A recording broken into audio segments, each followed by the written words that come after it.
Hey guys, welcome back to the channel. This is story about what if Naruto studies under an Anbu team part 1. Before I start, please do support for more amazing content and comments for part 2. Do consider to subscribe my channel and share my video to your friends and check out the description as well. Let's start the video. It's been 8 years since the tragic incident of the nine-tailed fox attacking Konohagakure, of which came a boy who the late 4th Hokage had sealed the demon fox into. Itachi Uchiha watched as the boy walked through the streets with a group of adults following him, yelling out to him, "Demon fox! You deserve to die! You don't belong here. How dare you show your face in this village?" He frowned, knowing that it was not the boy's fault that he had the fox sealed inside him. He was glad he was wearing his ANBU mask, as his teammates would not be able to see his frown, because as an ANBU member, you're not supposed to show emotion. It was his squad's turn to watch over the young boy, something directed by the 3rd Hokage to oversee the boy's safety and to make sure that he didn't lose control of the demon fox inside him. Itachi didn't mind looking after the boy at all. The boy reminded Itachi of himself. Lonely, sad, misplaced, yet the look in the boy's eyes showed a hidden intelligence. Looking to his right, he saw 2 other Anbu with him, one wearing a cat-like mask with 3 red stripes on it. Her purple hair reached down to the middle of her back and was held against her back by a 5-foot katana. Next to her was a man wearing a bird-like mask, with a thick black stripe going through the middle of the mask. He had short, spiky black hair. Itachi turned his attention back to the boy and the group following him as they started to get more violent, with the angry mob beginning to throw rocks at the back of the boy's head. As the boy neared an alleyway, Itachi saw someone push the boy into the alley until he was hidden from sight from the rest of the village. The angry mob followed the violent aggressor into the alleyway and began to beat the 8-year-old boy into a bloodied heap of unconsciousness, until they thought he was dead. The mob left the alleyway, whistling and going in different directions, pretending as if nothing ever happened, each of them thinking to themselves, "The demon child is finally dead." The blonde 8-year-old boy, Naruto, laid there in a puddle of his own blood as he slipped in and out of consciousness. "Stupid people, what did I ever do to them? Why do they hate me so much?" He thought back to the first time he remembered someone being mean to him. Flashback. Naruto was 5 years old and was skipping rocks over the lake near the Uchiha compound when a couple of the Uchiha clan members started to call him names and throw rocks at him. He turned around to look at his aggressors. "What did I ever do to you guys to be called such names? I don't even know you all." The group of teenagers looked amongst themselves, unsure who was going to speak first, when a teenager wearing the standard Konoha ninja gear stepped up. "It's because you don't belong here. You're nothing but a hindrance to this village. You have no potential as a ninja and no real reason to be here, so you might as well be gone, you filthy demon scum." He grinned as he spoke this to Naruto, seeing the hurt inside his eyes.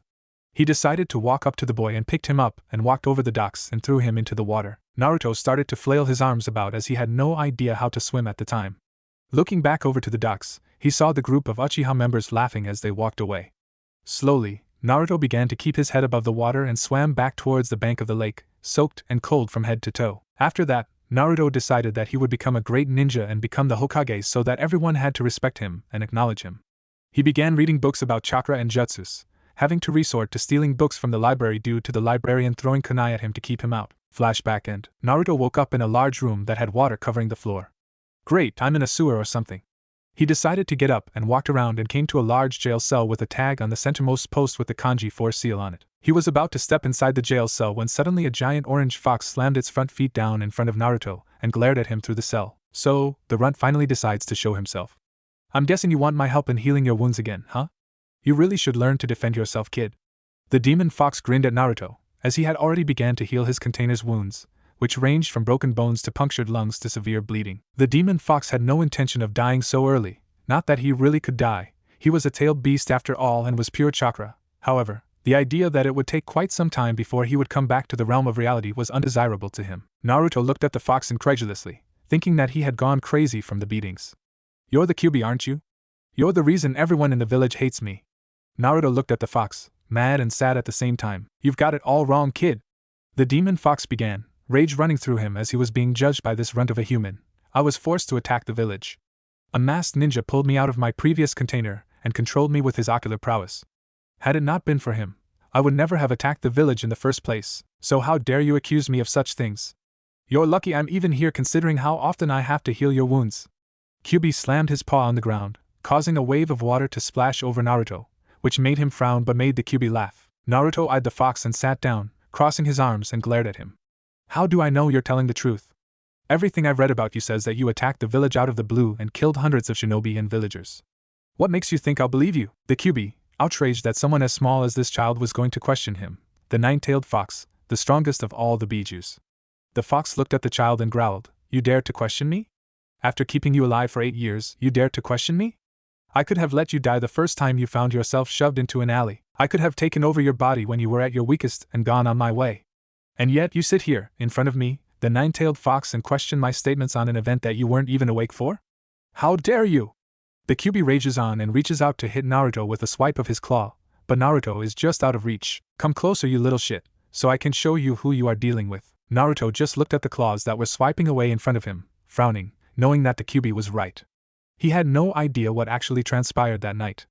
There were no records of a masked ninja anywhere in any history books that he'd read. He looked up at the QB and smiled, sort of looking like a fox-like smile with the whiskers he had on each side of his cheek.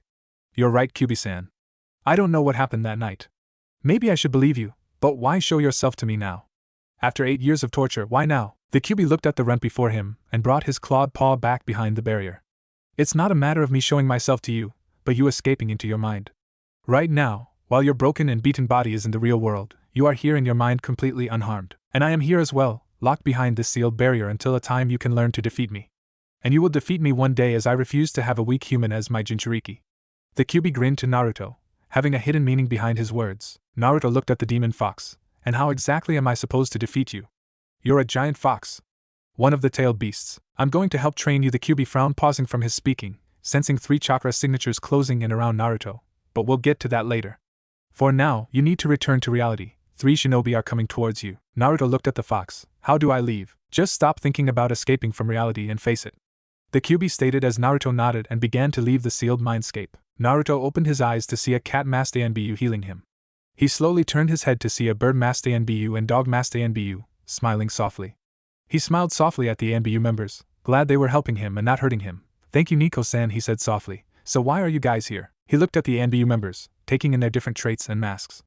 The cat masked Anbu had straight purple hair that reached her back with a sword behind her back. The dog masked Anbu had pitch black hair that went down to his chin with a sword behind his back, while the bird masked Anbu had spiky, unruly black hair with no sword, and all 3 of them wore the standard Anbu outfits of black leggings, boots, and shirts. Seems only 2 of them know Kenjutsu. We're here on orders of the 3rd Hokage, Itachi stated through his dog mask. He felt sorrow for Naruto, the life he had, how he was treated. Noon should be treated that way, let alone the son of the late 4th Hokage. However, it seems the villagers who ambush you believe you're dead. Itachi looked at his teammates for a split second before looking back towards Naruto. So, if you like, I can help create you a new identity, a new life. And he was interrupted by his fellow bird Anbu teammate. Whoa. We can't do that. Noon is supposed to know our identity, and I'm sure if you exposed yourself to him, he would blab or the Hokage would find out. Itachi thought about this for a second. He looked at his friend. So you'd rather watch him get back up and beat again? He countered. His friend just looked at him through his mask, unsure of what to say. He just nodded his head towards Naruto, giving the Anbu captain the go-ahead. Itachi grabbed a piece of paper from his pocket and a pencil and wrote down something on it, handing it to his teammate. Go get these items and then report to the hidden training ground. The bird-masked Anbu took the paper and looked at it, before looking at Naruto. He hasn't even said anything about whether or not he wants a new image. Naruto watched the 2 talk as he laid there getting healed. As soon as the cat-masked Anbu was done healing him, she helped him sit up. There you go, good as new. Though you could use some new clothes that aren't so bloody. She looked over to her team captain and nodded. It was their silent communication that made them such a great team, just a simple nod and they already knew what they needed to do. Naruto-kun, would you like to have a new life? She asked him sweetly. Naruto looked at her and then the other 2. What do you mean by a new life? He wasn't all that sure what they meant. Itachi spoke up afterward. What we mean is that we will get you a new outfit, new name, new everything. Basically, you get to start over as someone else. To give an added bonus, I'll even teach you how to be a ninja. The 2 teammates looked at him, practically breaking their necks. You won't even train your own brother, but yet you'll train him? The spiky-haired Anbu said. Naruto is different from my brother, he doesn't seem to have any hate in him. Naruto stood up and gave a fox-like grin. Sure. I'd love to have you teach me, Ina-sensei. I'll become the best ninja ever, even better than the Hokage. I'll become Hokage and make everyone acknowledge me. Believe it. He gave a thumbs up to the masked Itachi, happy that someone is actually being nice to him. Itachi looked at his teammate. Now will you go pick up those items? The bird-masked Anbu nodded his head and shined away, a wisp of smoke where he once stood. Itachi looked at the cat-masked woman. Pick him up and follow me to the hidden grounds. He stated towards his teammate, before shunshin away to the hidden grounds. The purple-haired Anbu got down on a knee and put her arms behind her, signaling Naruto to climb onto her back so she can meet up with Itachi. Feeling his weight on her back as he climbed on, she grabbed his legs as he wrapped his arms around her neck before jumping onto the roofs and traveling to the hidden grounds. It took a couple minutes to get there by roof traveling. Once there, she put Naruto down and walked over to stand beside her teammate. "We'll wait till Torai-san is here before we begin teaching Naruto," he stated matter-of-factly. Naruto looked at the two ninjas and sat down crossing his legs. He put his hands together in the form of two connects US and entered back into his mind with the QB. "Back so soon, are we?"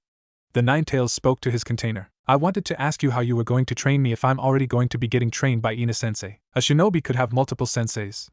Each teacher brings their own expertise to the table. Honestly, if you're being trained by this Anbu, it'll make my job easier as I won't have to explain so much.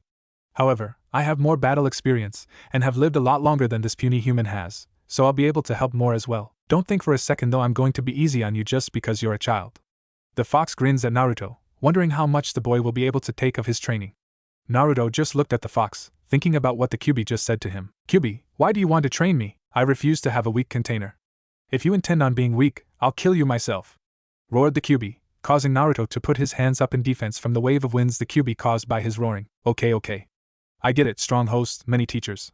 So when are you going to start training me? That depends on what kind of training this human has for you." "That's not fair, was all that was said in return before the QB laid his head down on his paws and began to rest. "Stupid fox," he thought to himself as he left his mind. Shursui Uchiha walked through the village's shops picking up what was on the slip of paper.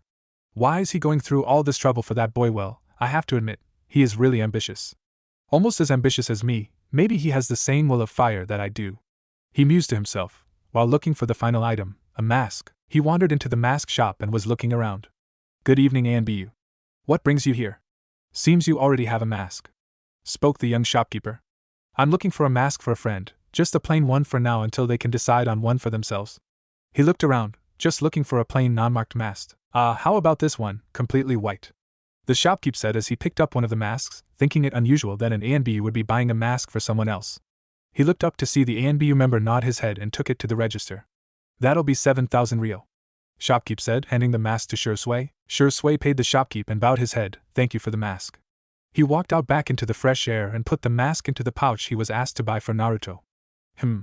I wonder what Itachi will want to teach him first. Probably will want to find out his chakra nature first, and then maybe do some demonstration on chakra control to find out how much chakra he has right now, which probably isn't much. However, he is an Uzumaki, so he should have a large reserve of chakra. Guess we'll find out soon. Shursui shunted away to the hidden grounds where Itachi had requested him to meet, showing up in a wisp of smoke. Naruto was looking around as he heard the rustle of clothes, signaling a newcomer. He looked over to see the bird-masked ANBU handing a pouch to, what he seemed to gather, was the ANBU team captain. "Give the pouch to Naruto," the captain stated simply, looking at Naruto, giving no hint of emotion with his voice. He'd had too much practice on keeping his emotions in check while he was in training to be an ANBU member, the same training his teammates went through. On top of that, he had his own personal things he had to deal with when he was off duty, his own personal demons to fight. He watched as the spiky-haired ANBU member tossed the pouch to Naruto. "Open it. You'll find supplies inside."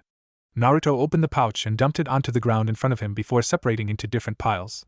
He saw different types of tags. Two of the ones he noticed most were tags that had the kanji for chakra and gravity. There were 6 gravity seals and 2 chakra seals. He moved on to the next pile, which was a set of black clothes and open sandals, specifically his size. In the next pile was a group of 10 kunai and shuriken. Lastly, there was a plain white mask. Seems odd to have a set of black clothes and a white mask. He mused to himself as he picked up the mask, looking it over. Itachi looked at Naruto and cleared his throat until he got the boy's attention. He searched for any chakra signatures besides the ones in the clearing of the grounds.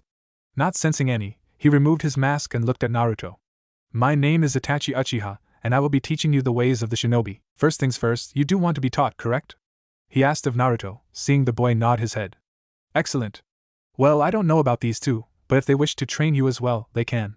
He paused a moment to see if they wanted to train Naruto as well, noticing both of them nod their heads. "Alright, to start off with, the outfit that you see in front of you is the standard ANBU outfit, obviously bought to fit you right now.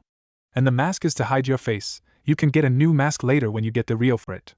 Try not to ruin your clothes, as we can't constantly afford to keep paying for new sets if you ruin them." Naruto nodded as he picked up the new set of clothes, glad to see he had multiple sets in the event of damage during training. "Now, do you know the Shadow Clone Jutsu?" Itachi asked of Naruto. "No, Itachi-sensei. I don't really know any jutsu. I know chakra control and that's about it," he responded back, excited he's going to be getting taught his first jutsu. It's an A rank, so don't be surprised if you fail it for a while. Itachi put his fingers together, and without saying anything, created a shadow clone of himself standing next to him. There is an extended version known as the multi-shadow clone jutsu, but all it is a creation of many shadow clones simultaneously at the same time, usually numbering in the hundreds. Spoke the bird Anbu. Naruto grinned a fox-like grin as he made the cross-hand signs and focused his chakra, yelling out shadow clone jutsu. A wisp of smoke appeared next to Naruto with a half-baked clone that flopped over before poofing away. I think it needs more chakra.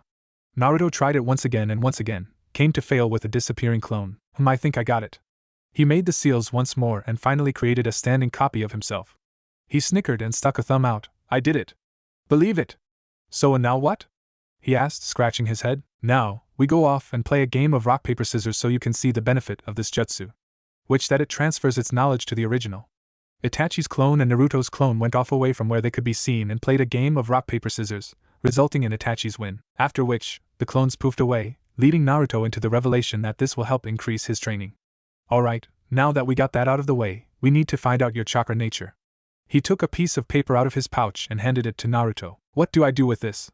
He asked, flipping the paper back and forth, not really sure what to do with it. He knew about chakra natures, but he had no idea how this piece of paper was going to tell him what it was. The cat Anbu shook her head. You send your chakra into the paper. Either one of 5 things will happen.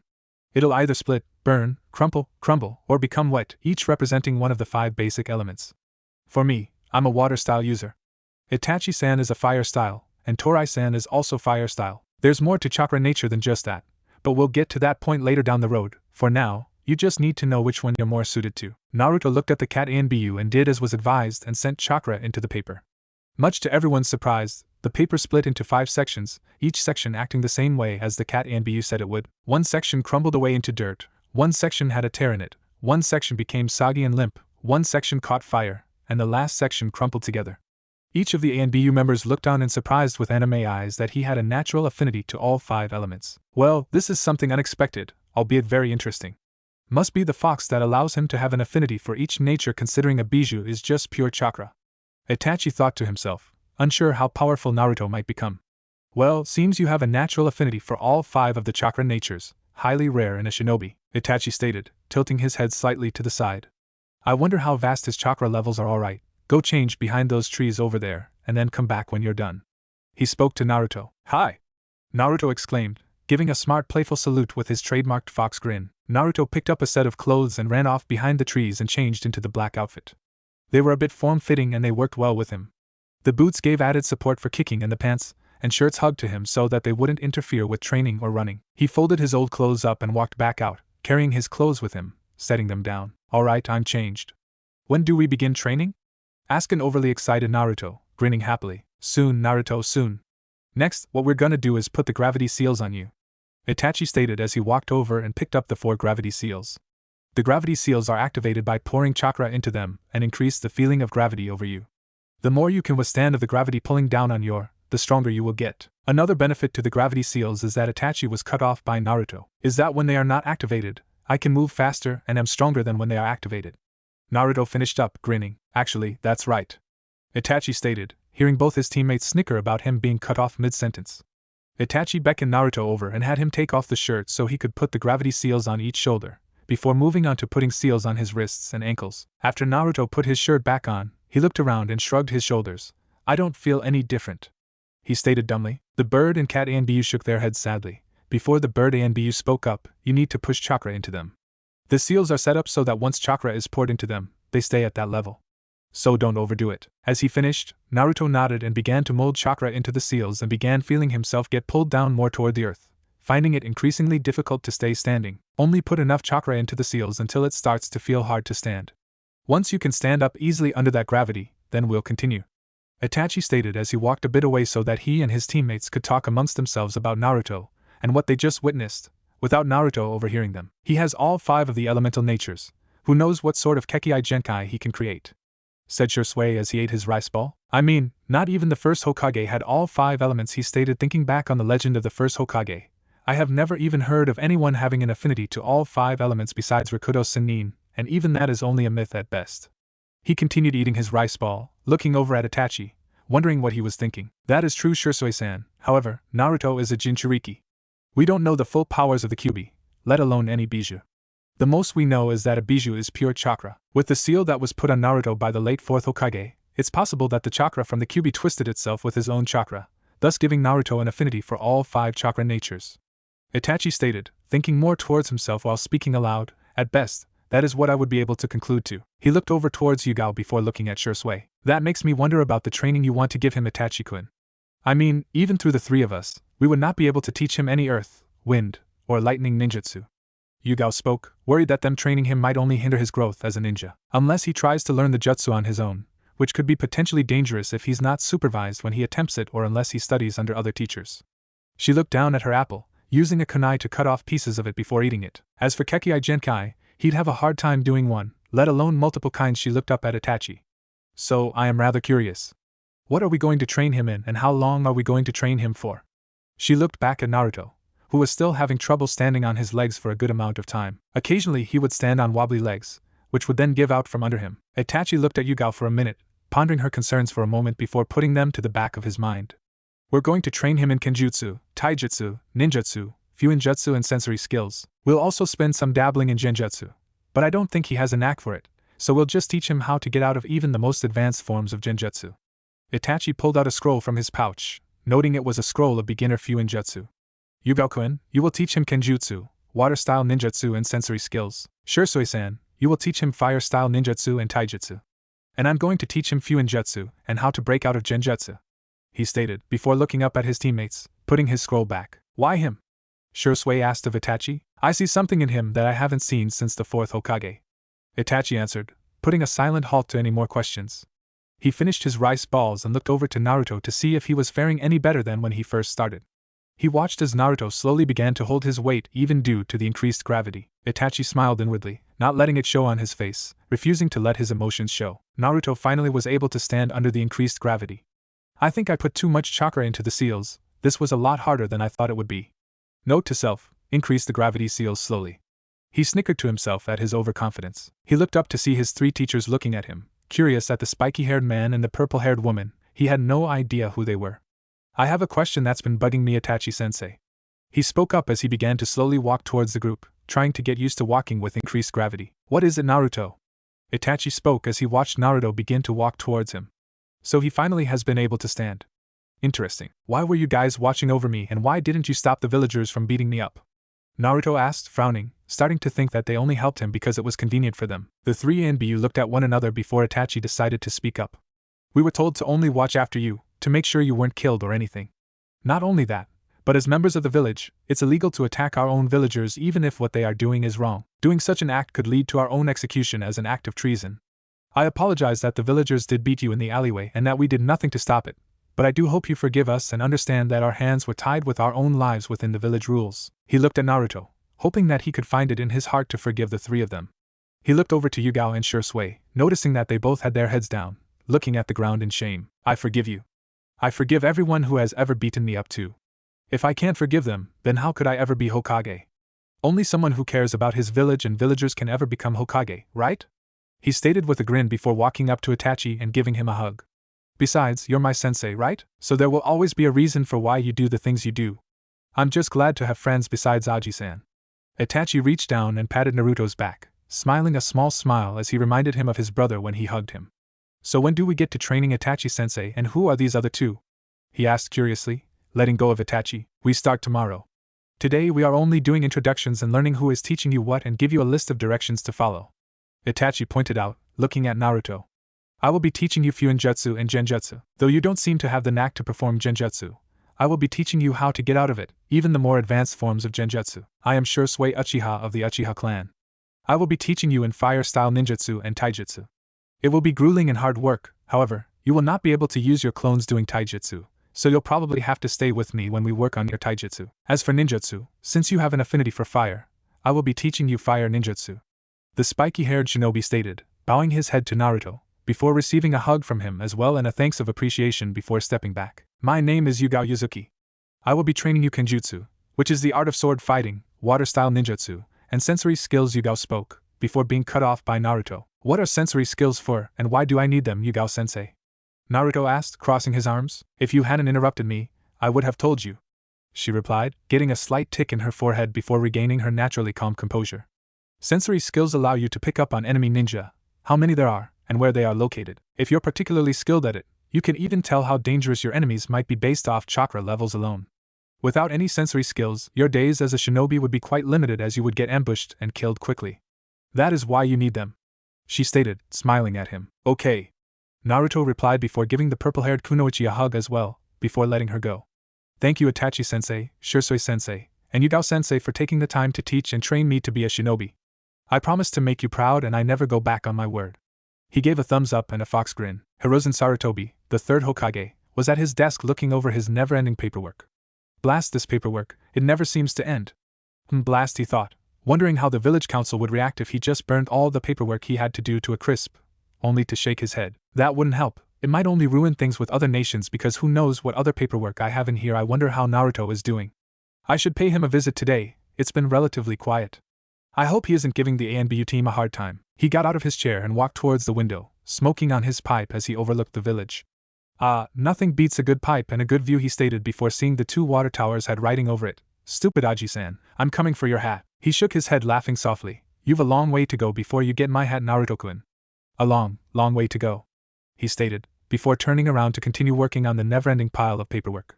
Damn this paperwork. Itachi walked over to the mask that was still on the ground and picked it up, tossing it over to Naruto. Before this day ends, we need to think of a new name for you. Why do I need a new name? I like the name I have, Naruto exclaimed, a bit hurt that his sensei didn't like his name. I like your name too, but you need a new name if you're going to have a new outfit so that the village doesn't know who you are and try to beat you or kill you anymore. With a new identity, you could still be Naruto Uzumaki, but you'll have an alias to go by when you're wearing your mask, which you will always wear when you are not on your own or are training. At some point, you should buy yourself your own mask, something that you would take interest in, Itachi pointed out. Naruto frowned and got a slight pout when he was told that he had to get a new name, although his mind already spinning around different name combinations. Naruto-kun, think of it this way. Each shinobi gets a nickname. For example, the fourth Hokage's nickname was the Yellow Flash. It's what he was widely known as to many shinobi and nations. There is also the first Hokage, who everyone deems as the god of shinobi, or Shursui-kun here, who is known as Shursui the Teleporter. We all have nicknames. You happen to be one of few shinobi who have a few names. It's a privilege to have so many names, Yugao told him, hoping to bring up Naruto's spirits, not wanting him to think that they don't like him. I see. So when can I go back to using my original name? Naruto asked, hopeful. When you can learn to defend yourself and you feel comfortable telling people who you really are. Shursui spoke up before Itachi could, knowing that Itachi would have probably given him a longer time frame. Okay then. How about Menma Shanjiki? Naruto asked, as he looked at his teachers, grinning slightly at the name. That's actually not bad. Shursui commented, I like it. What do you think, Itachi-san, Yugao-kun? They both nodded in affirmation, thinking it was a strong name. Alright then, from this day forward, you will be known as Menma Shanjiki of Konohagakure. In time, you'll probably get a nickname based off your abilities and feats, but that's a long way to come. For now, let's just focus on your training. Naruto grinned as he looked up to his teachers. Hi, was his response. This day just keeps getting better and better. Alright Naruto, we're going to call it a day for now. It is getting late and we have to report back to Hokage-sama, otherwise we'll get in trouble for untimely reports. Itachi stated matter-of-factly as he put on his dog mask. Be sure to keep the lights in your apartment off if you can help it, as the villagers think you're either dead or in a ditch somewhere.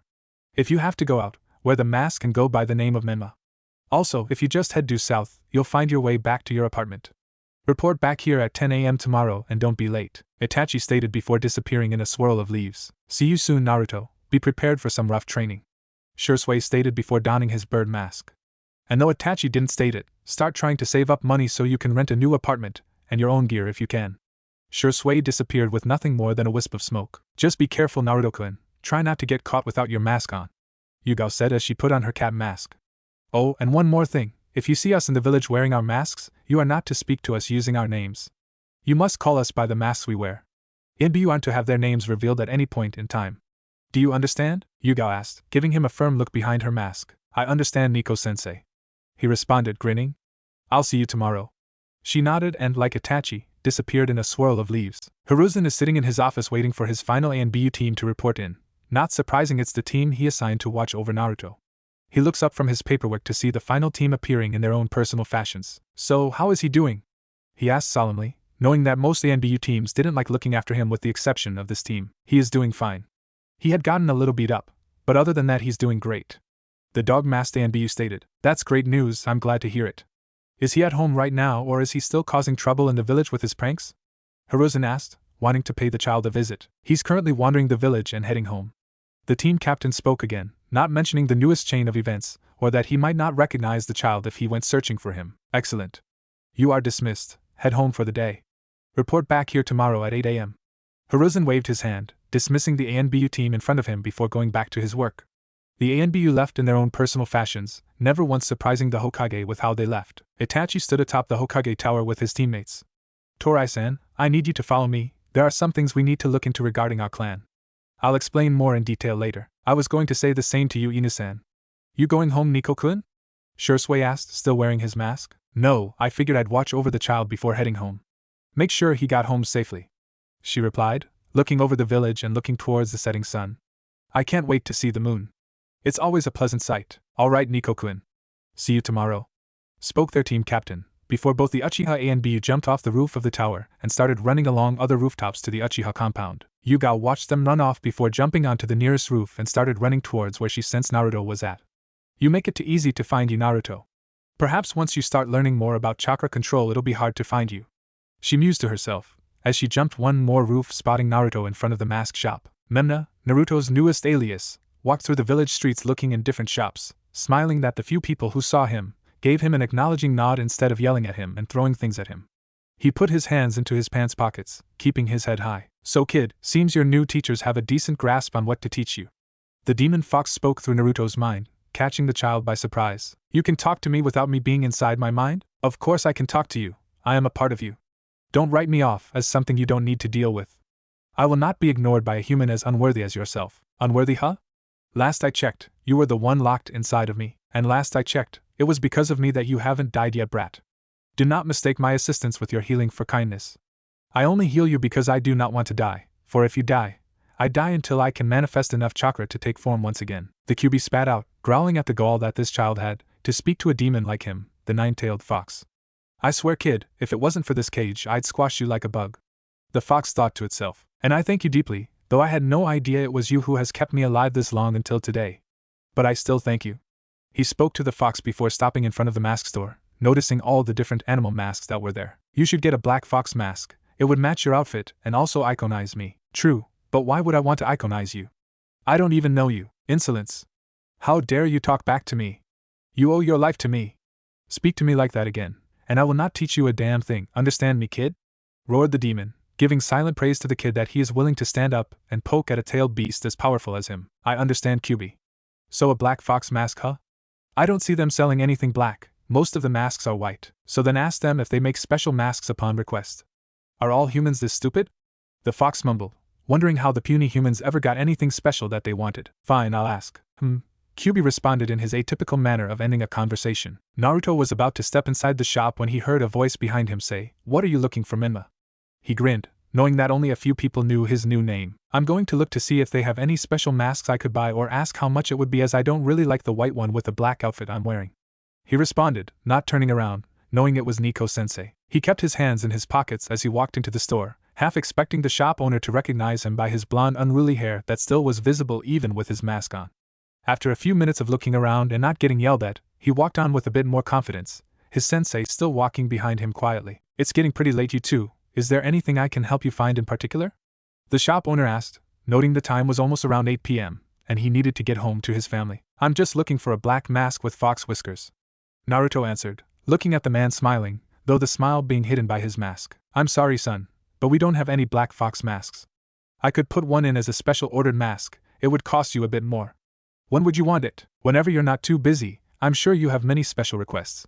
How long does it take to make a mask? Not too long, a day or two at most, spoke the man as he got out a pen and paper, ready to write down details. What would you want the mask to look like? Naruto thought for a moment. A completely black mask with 6 orange stripes as whiskers, relatively thin marks. And could you put on an elastic covering that I can put over my head to cover my hair? He asked politely as he watched the man writing down notes and prices. Alright, the total would come to about 10,000 ryo. If you come by in about 2 days, I'll have the mask ready. Can I get a name? The shopkeep asked politely. You know I can't do that. Naruto grinned before putting his hands back in his pockets. Thank you for your help, I'll see you in a few days, he exclaimed proudly, before walking out giving the man a wave. You handle yourself well, Menma, spoke the Anbu woman, putting a hand onto his shoulder, giving him a gentle squeeze. Almost too well for someone of your age and background, she complimented. Well, I do have a few people to look up to now and need to live up to their standards. I did make them a promise, he spoke in return, walking beside his sensei. And be sure to continue, you'll make your precious people proud. Oh, and could I ask you something? She looked down at him before getting down onto her knees. Could you stop pulling pranks all over the village? I would appreciate it, as the cleanup for such actions is quite intense. Naruto looked at her and hugged her. I can try, Nico-sensei, but I can't guarantee anything. But for my senseis, I'll try. He let her go and smiled at her. I should probably get home and get some sleep. I have a lot to do tomorrow morning, he said before walking off to his apartment. See you tomorrow, Menma, the ANB woman said before disappearing in a swirl of leaves and returning to her own place. Naruto arrived at his apartment about a half hour later and looked at the graffiti painted around the door.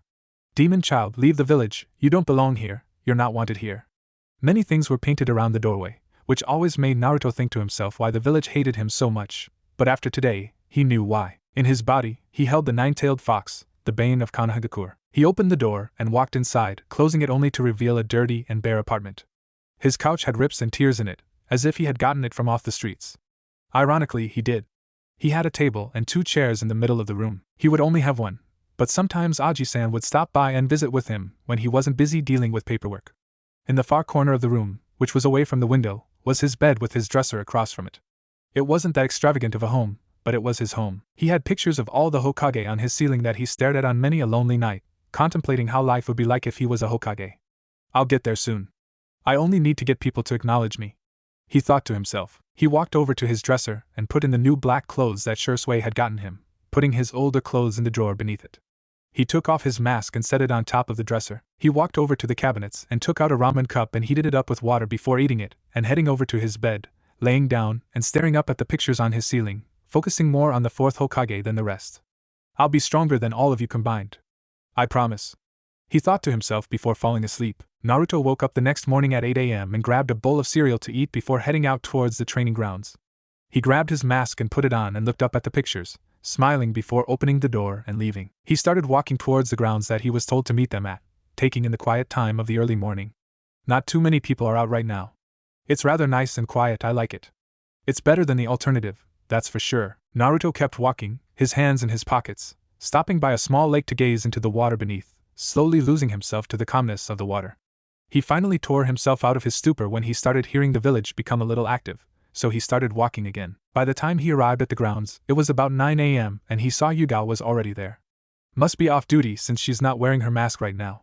He watched on as she pulled her sword from its sheath on her back and started performing different katas that he had no idea of. He decides to step out of the forest area and into the clearing, taking a seat to watch her. Good morning, Naruto-kun.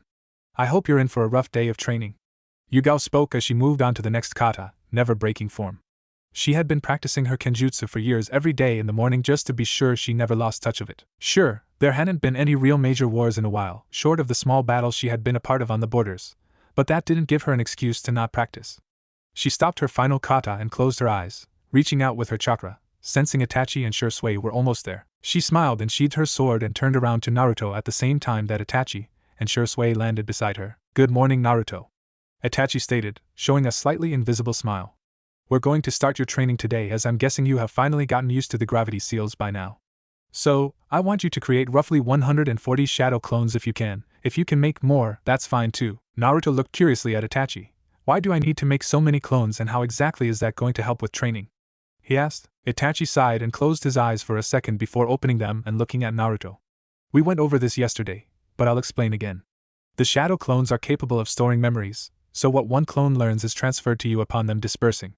In a training sense, each clone is going to do what they think is going to work. So with one clone, what would take 3 days to learn, would take a day and a half. What would take years to learn, could be brought down to mere months of training with the use of shadow clones. As for why you need to make 140 clones is because we're not going to be able to teach you forever, and I would like you to learn as much as we can teach you. We're only on guard duty for you for a month, then a new team will be assigned to watch you. Understand? Naruto nodded and put his hands together in the tiger seal and focused his chakra. Tajukage Bunshin no Jutsu. He releases the seal and grins as the large cloud of smoke behind him disappears, revealing 350 clones of Naruto. Not bad, you know? He grins behind his mask, each of his clones also wearing masks. Shursui stared in shock at the sheer numbers of clones Naruto was able to make, looking over at Itachi and Yugao, either showing shock. Imagine what this kid can accomplish if he has that high of chakra levels already at such a young age. Alright, since he's created 350 clones, each of us will take 30. He stated as he made 2 clones himself, knowing that only 2 were his limit. He looked over to Yugao and Shursui. Shursui, you need to make 1 clone, and Yugao, you need to make 2 clones. They both nodded, creating the clones as requested. Alright, each of us will disperse into our own groups with 30 of your clones. However, the original Naruto will stay with the original me. Naruto gave a thumbs up as his clones started going with their each own respective teacher to learn respective items from his senseis. Why do I stay with you, Itachi-sensei? I figured it would be best if I went with Shursui-sensei for taijutsu training or Yugao-sensei for sensory training. He spoke as he stayed where he was while looking at Itachi, because we're going to do some physical training. I want you to do 500 push-ups, 500 sit-ups, 750 squats, and I want you to run around the training ground 20 times. He stated coldly, knowing that the gravity seals were only going to make it harder, but he had the entire day to work on it. He sat down and pulled out a scroll from his pouch and opened it, and began writing in it and reading it. The first clone of Itachi walked to one side of the field, staying in the middle to leave room for the other clones of Yugao and Shursui, even though the training ground still had plenty of room to maneuver in. Alright, so, genjutsu is used to alter someone's mind into thinking something is happening when it's not. The easiest way to get out of it is to focus a large amount of chakra inside yourself, then release it as a burst through your entire body. Itachi-sensei, how would we know we're in a genjutsu? One of the clones asked, scratching his head. Good question. Most cases, a genjutsu user is quite skilled at what they are doing, so it will be hard to notice. However, most times, there will be something that happens that would tell you that you're in a genjutsu, either by a change in time, wind, weather, events around you happening, and so on. You just have to be on the lookout for these subtle twists. Now that you know that, let's see how well you get out of a genjutsu. His eyes change over to his 3 Tomo Sharingan and put the clones into a genjutsu without saying anything and began sparring with him and each of the clones. The second clone of Itachi walked to the other side of the middle field, turning to his group of clones and looked around to each of the groups, noting the amazing progress Naruto is making with each of his teachers. Alright. Fuinjutsu is the art of seals. The Uzumaki clan that you come from was well known for their knowledge in Fuinjutsu, so this should come well to you. There are many seals of different kinds, it just depends on how you write them. Inside your pouches are pieces of empty paper. Take them out and the ink bottles and we'll go over the basics of storage, ceilings, and more. One of you Gaos walked over to the river that went through the training ground and looked over to the clones of Naruto, even though she was a clone herself. Alright, water-style ninjutsu is a flowing element. When you make the seals, think of a flowing chakra and then let it out quickly. She made a few hand seals, then raised her hands beside her. Suetun, Mizu Shuriken, water-style. Water shuriken, she stated calmly as water came up to her fingertips and she began throwing them at one of the wooden posts, leaving deep marks and a wet log. Now it's your turn, tiger, rat, and snake seals. This is a C-rank jutsu, so it takes little chakra. After that, we'll go over more water jutsu until Itachi-kun calls it a day. The second of Yugao's clones walked over beside the tree line before stopping and looking at her group of 30 clones.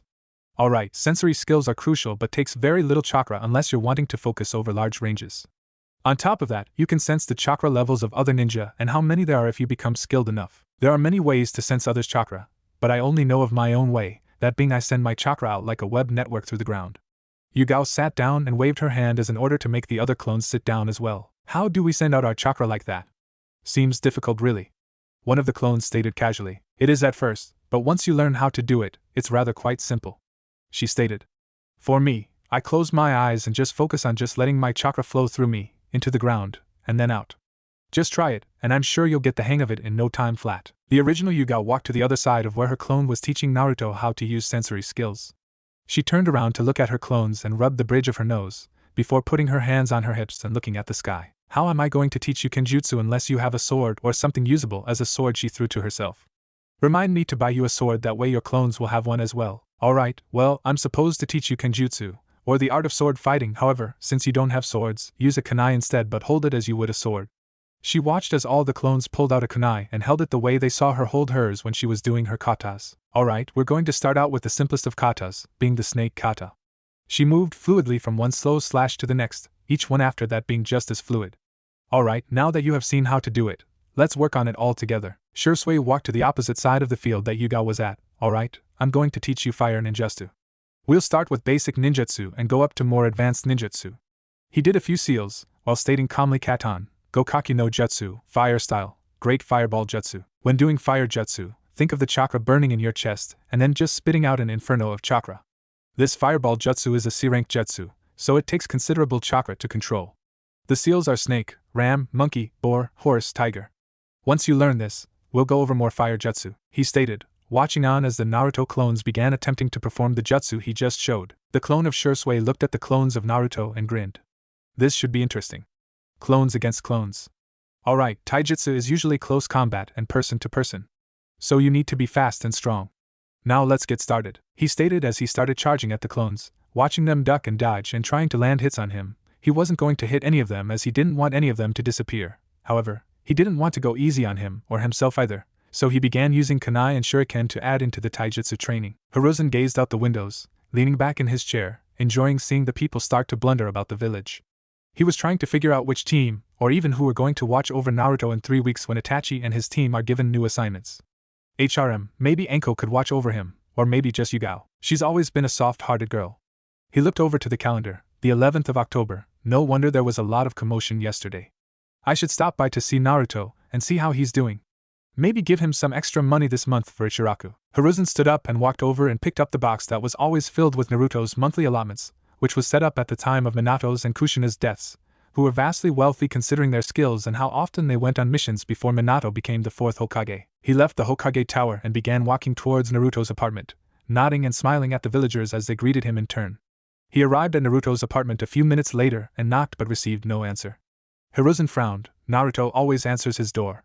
Maybe he's at Ichiraku or pulling a prank on someone. He knocked once more before pulling out the spare apartment key and opening the door. Walking in, he didn't see anything different. The room looked the same as it always did, bare, unlively, and unhospitable. There was nothing there, short of the clothes on the floor that would signify someone living there. He put the box of money on the table and took out a piece of paper from his pocket and wrote, "Here's this month's allotment. I hope you have a great day. Hope you had a good birthday. Come by sometime to get your present." The third. After leaving the note and money on the table, Hiruzen left the apartment and headed back to the tower, the place he dreaded returning to because of all the paperwork. Naruto lay on the ground, panting, every muscle in his body aching and sweating profusely, so much so that he had to take off his mask and shirt to get cooler faster. He looked over to his left, to see all his clones were still working hard at mastering kenjutsu, water ninjutsu and sensory skills. Looking over to the right, more clones were working hard at fire ninjutsu and taijutsu, though there were few that had been dispersed due to some sort of contact, which had caused their gains and thoughts to be transferred to him. While in front of him, he saw his final groups of clones still combating with Itachi's clone and dispelling new genjutsus put on them as they left them, and putting together different kinds of seals. He closed his eyes and relaxed, trying to catch his breath and get a rhythm going with his breathing. He was going to be hurting for a while, but he knew that the QB was probably going to help heal his muscles faster and make them stronger. Itachi looked up at the sky, noting where the sun was at, indicating it was time to call it a day. Whistling loudly to gain everyone's attention, he waved everyone over to join him, which took a few minutes.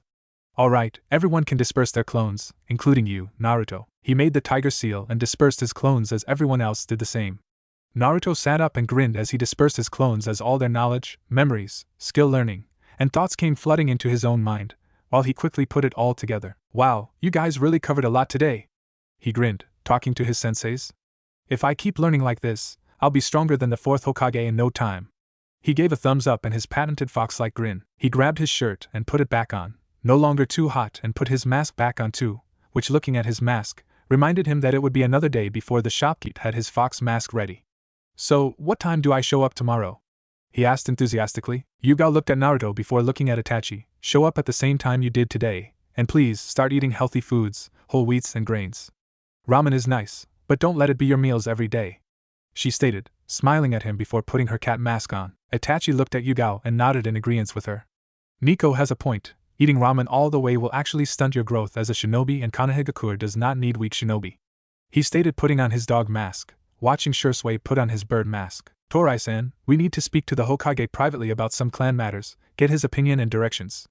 Shursui nodded and left with Itachi and a wisp of smoke. "Do they always talk like that to each other?" Naruto asked of Yugao. "Yeah, usually, but they are also each other's best friends. So maybe that makes it okay." She shrugged and smiled. "I'll see you tomorrow, Menmakun." "Wait, before you go, can you teach me how to disappear like that?" he asked politely, wanting to learn a bit more before turning in for the night. "Sure. It's called Shunshin no Jutsu, body flicker jutsu. It's a D-rank skill that utilizes a burst of chakra through the body to move really fast, though you need a distraction if you're using it in battle, such as smoke, leaves, or something along those lines." and you use the ram seal. Try it sometime, it definitely helps when you're needing to travel somewhere and are running late. Oh, and the amount of chakra you use is dependent on how far you need to travel, so it's not always practical to use. She grins at him and shuns off, a group of leaves left in her wake. A burst of chakra through the body to move quickly. He puts his hands together to form the tiger seal and creates 20 clones, each of them with the intention to learn the Shunshin no Jutsu, each of them trying to get to the log across the clearing. After about an hour of training, one of his clones finally succeeded in it, which made Naruto grin. He dispersed his clones and sorted through the newfound knowledge.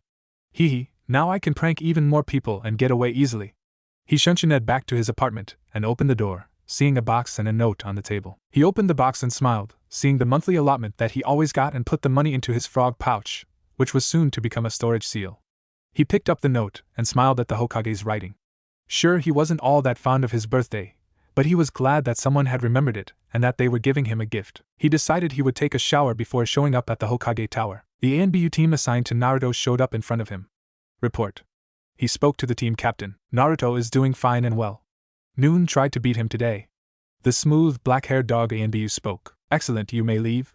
He spoke as he waved his hands off. Hokage-sama, there is something that Torai-san and myself wish to speak to you about. It's about the Uchiha clan. Itachi spoke, looking over at the Master as she took her leave. Hiruzen put up a few privacy seals that the Hokage room was usually filled with before looking at his team.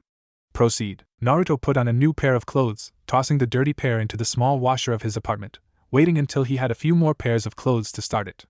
He picked up his mask and put it on before leaving his apartment. After locking his door, he Shunshined to the Hokage Tower and knocked on the door, putting his mask into his pouch. He waited for a verbal command to enter. Hey Aji-san. Your note said you wanted to see me? He smiled as he walked in the door, closing it behind him. Naruto-kun. My boy. He smiled as he got out of his desk, giving the small 4-foot blonde a hug. I see you've changed your outfit. You're beginning to look like a shinobi. So tell me, how was your birthday? Naruto shrugged. It was okay. I got beat up in an alleyway after eating some ramen that Ayam-chan had made special for me. Other than that, it was fairly quiet and lonely. He spoke, his voice soft and sad as he looked to the ground. Well, I'm sorry about that. Please don't hate the villagers. They don't mean it. I'm sure most of them are just misguided. I know why they do it, why they treat me so different, he said solemnly. You do? He asked, hoping Naruto didn't really know. Naruto nodded. I am the Jinchuriki of the Kyuubi. I found out when the villagers beat me in the alleyway on my birthday. The Kyuubi helped heal my wounds. He kicked at a small splinter that was on the floor. It's okay though, I still forgive the villagers. They are still my comrades, even if they beat me every other week. Why do you forgive them if they always treat you so badly? He asked, confused at Naruto's answers and thought patterns. Well, if I can't forgive them, how will they ever acknowledge me when I become Hokage? How would they ever accept me as Hokage? He spoke, looking up and giving a small smile. He's wise beyond his years and has a huge heart. That's very noble of you, Naruto-kun. Very noble, indeed. He walked over to his desk and opened one of the drawers, taking it out. I wanted to give you this. It's a scroll, left by the late 4th Hokage. He asked me to hand it to you on your 8th birthday. I'm not entirely sure what's in it, but it needs your blood to open it. I'd suggest reading it when you're alone. He opened up a second drawer and picked up a paper envelope and handing it to Naruto. I also wanted to give you this. Go on, open it. Naruto opened the envelope to find a small card in there, on it written, Acceptance to Konoha Academy. He got wide eyes and smiled big. Thank you, Aji-san. I'm gonna be a real shinobi. I can't believe it. He hugged Hiruzen and let him go, staring at the acceptance card. That took some twisting to get, Naruto-kun, but I got it for you. You can enroll when you're 10, give you some time to learn about some basic stuff about the shinobi world. Don't let me down, Naruto-kun. If you keep the path you're on now and the attitude you have now, your comrades and village will always be behind you. He spoke wisely, giving Naruto even more hope of becoming Hokage. You'll make a fine Hokage. Naruto smiled and hugged the Hokage one last time before heading to the door. Thank you so much, Aji-san. I'll never forget this. He left the Hokage Tower, putting his mask on before exiting into the streets of Konohagakure, still excited at what Aji-san was able to do. He Shunshined off to his apartment, not caring who saw him as he walked in the door and locking it. He put the card and the scroll into the table and made himself some ramen dinner, noting to buy some groceries later to cook full healthy meals as his senseis instructed him to do. He looked over to the scroll left by the 4th Hokage and wondered what it was. I'll read it later. I need to get some rest for my training tomorrow, then once Itachi-sensei is no longer able to teach me, then I'll read it. He threw away the ramen cup and headed to bed, pushing just a bit more chakra into the gravity seals to make himself stronger. Time skip of 6 months. Naruto had just woken up and sat up. He was going to try to learn more jutsus and sealings today. He had gotten a new apartment, What with saving up money from his allotments and having a new name, he was able to live in a nicer area, one that usually had the upper-class families in it, but more specifically the Uchiha and Hyuga clans. Their compounds were not too far from each other's, and there was quite a bit of land in between the two, which he had thought about building his own compound with the mission money he would get and possible bounties from dead ninja. He got out of bed and put on his black pants and walked into the living room, looking at the many books and scrolls scattered about the floor, open to various pages about various subjects ranging from Konohagakure history to high-level jutsus. Looking over the books and scrolls made him think back to how he had obtained the many books and scrolls. Flashback. It had been 2 months since Itachi and his team had been reassigned to new tasks, and Naruto sat on the top of a lamppost, looking at the library of the Leaf. Inside that building housed many scrolls and books on many various subjects he wanted and needed to learn if he was ever going to become Hokage. He expanded his chakra network and felt the presence of 3 shinobi in the library, and one a bit away from him, which he noted was probably the person assigned to watch him. Under his black fox mask, he had his fox-like grin, knowing he'll get away from his pursuer once he got the books he needed. Alright Kyubi, what books and scrolls will I need for your training regiment? Everything on elemental jutsus and sub-elemental jutsus, herbs and healing, and the history of Konohagakure. Of the history though, you need to focus on Yuzushiogakure. Why Yuzushiogakure? I've never even heard of the place. Naruto scratched at his mask, where his cheek and whiskers are, in thought. Did Yuzushiogakure start something? Yuzushiogakure was known far and wide for their fuinjutsu. After you get the books, head back to your apartment, and you will begin studying every book and memorizing everything in it. As for the jutsus, we'll go to the Forest of Death to practice them. The Kyubi behind the gates and dragged his claws over the wooden bars, leaving marks in them from boredom. This kid needs to get strong and fast if he's ever going to call himself a shinobi and be my container. How many books should I get at one time? The Kyubi grinned evilly. As many as you can carry, runt. Now leave me alone until you need me again. I'm tired and must rest. Tired, right? Because you do anything but sleep. Naruto commented towards the fox, hoping to get a rise out of his lifelong friend. How dare you! I am the one who has been able to help you with the overly intense training that those Uchiha demons had you do. Without me, you would have been thoroughly exhausted and your muscles would have been constantly sore and tired. Watch the way you speak to me next time, you pathetic run of a human, or the first time I get out of this cage, I'll eat you myself. The Kyubi roared at his container, growling at him. Yeah. That's if I let you out of this cage. The only response Naruto got was a growl from his pet fox. He rolled his eyes and shunshuned into the library, noting the many rows of books and scrolls, taking in the fact that they were sectioned off into their own respective categories. Naruto walked to the history section and began putting books into the storage seals he always kept on him. He looked around to make sure no one was watching him before putting away the sealed books into his right-hand pouch and made his way to the herbs and healing. Once at the herbs and healing section, he did the same thing as in the history section, loading his seals with books and putting those seals into the right side pouch. He stood up and checked to see if he had any more seals. 2 more seals. Probably good enough for what I need. He looked around for the elemental section, noticing it was in a section with a grand archway into it. Wow, so many books. He didn't really need the use of clones as the elements were also separated into their own areas. He went down each row, grabbing every book he could find that would have more information on jutsus as well as advanced techniques, putting the books into his final 2 scrolls before putting them away. He grinned at his success and shunshuned back to the entrance and walked off, his hands behind his head, scratching at the black mesh that covered his blonde spiky hair. You should return those books, Menmakun. Spoke up a purple-haired cat Anbu. Naruto grinned. What books are you talking about, Nico-chan? I only went inside to take a look around. Attempting to remain as innocent as possible, he reached into his pocket and pulled out a small gift in a box. It's actually a good thing you're here. I wanted to give this to you. He smiled at her. It's to thank you for everything you've done for me. Yugao took the box he handed her and opened it. Inside was a necklace with a crescent moon amulet that had an amethyst stone in the middle. She smiled softly at it. It was a great gift, and she enjoyed it tremendously. Thank you, Menmakun, I'll never take it off, she said as she put the necklace on, a soft blush coming to her cheeks at how it fit perfectly between her, thankful that he couldn't see her blush and elated that he was so thoughtful. You still have to return those books as they are for all of Konohagakure to read and learn from. Oh, come on. I'm sure the library has many copies of the books I borrowed. I'm going to return the books as soon as I'm done with them. Promise, he exclaimed, trying to get his watcher to let him go quietly, which so far doesn't seem to be the case. Regardless, you still need to return them, she responded, stepping towards Naruto. Fine, but if you want me to return them, I hope you catch me. Naruto grinned and laughed as he made 5 shadow clones, all of them saying in turn, so which one is the real me? They all laughed and jumped onto separate rooftops, looking down at Yugao, each one giving her a thumbs up. We're going to do this again, really? She exclaimed back in exasperation. Every time they played this game, she always got covered in paint on the few occasions that she was able to get the right Naruto. Fine, but no paint or traps. I can't guarantee that. I do have a reputation to keep up as the prankster of Konohagakure. one of the Narutos stated, grinning at her. How about this, if I get you again, I'll buy you dinner tonight at Ichiraku when you get off duty? He asked her, giving her a proposition to fail purposely. That sounds great, however that means I'd get paint all over me again and would consequently need to wash my hair multiple times before I'd go out. She looked at the Naruto that spoke first, claiming to be a prankster. Got you, brat. She jumped at the second of the 5 Naruto clones, taking out her wire and trapping him in it. Oh no! You got me! Naruto grinned evilly, or did you? He makes a hand sign and whispers boom and explodes into a shower of purple and orange paint, effectively covering Yugao with splatters of it. 1 down, 4 to go, Nico-sensei. He grinned as all 4 of them jumped off the roofs and went different ways. Yugao groaned and wiped off her mask. Shaking her head, she took after another one of the Narutos, hoping she doesn't get splattered with paint again, as she was getting tired of constantly washing her hair.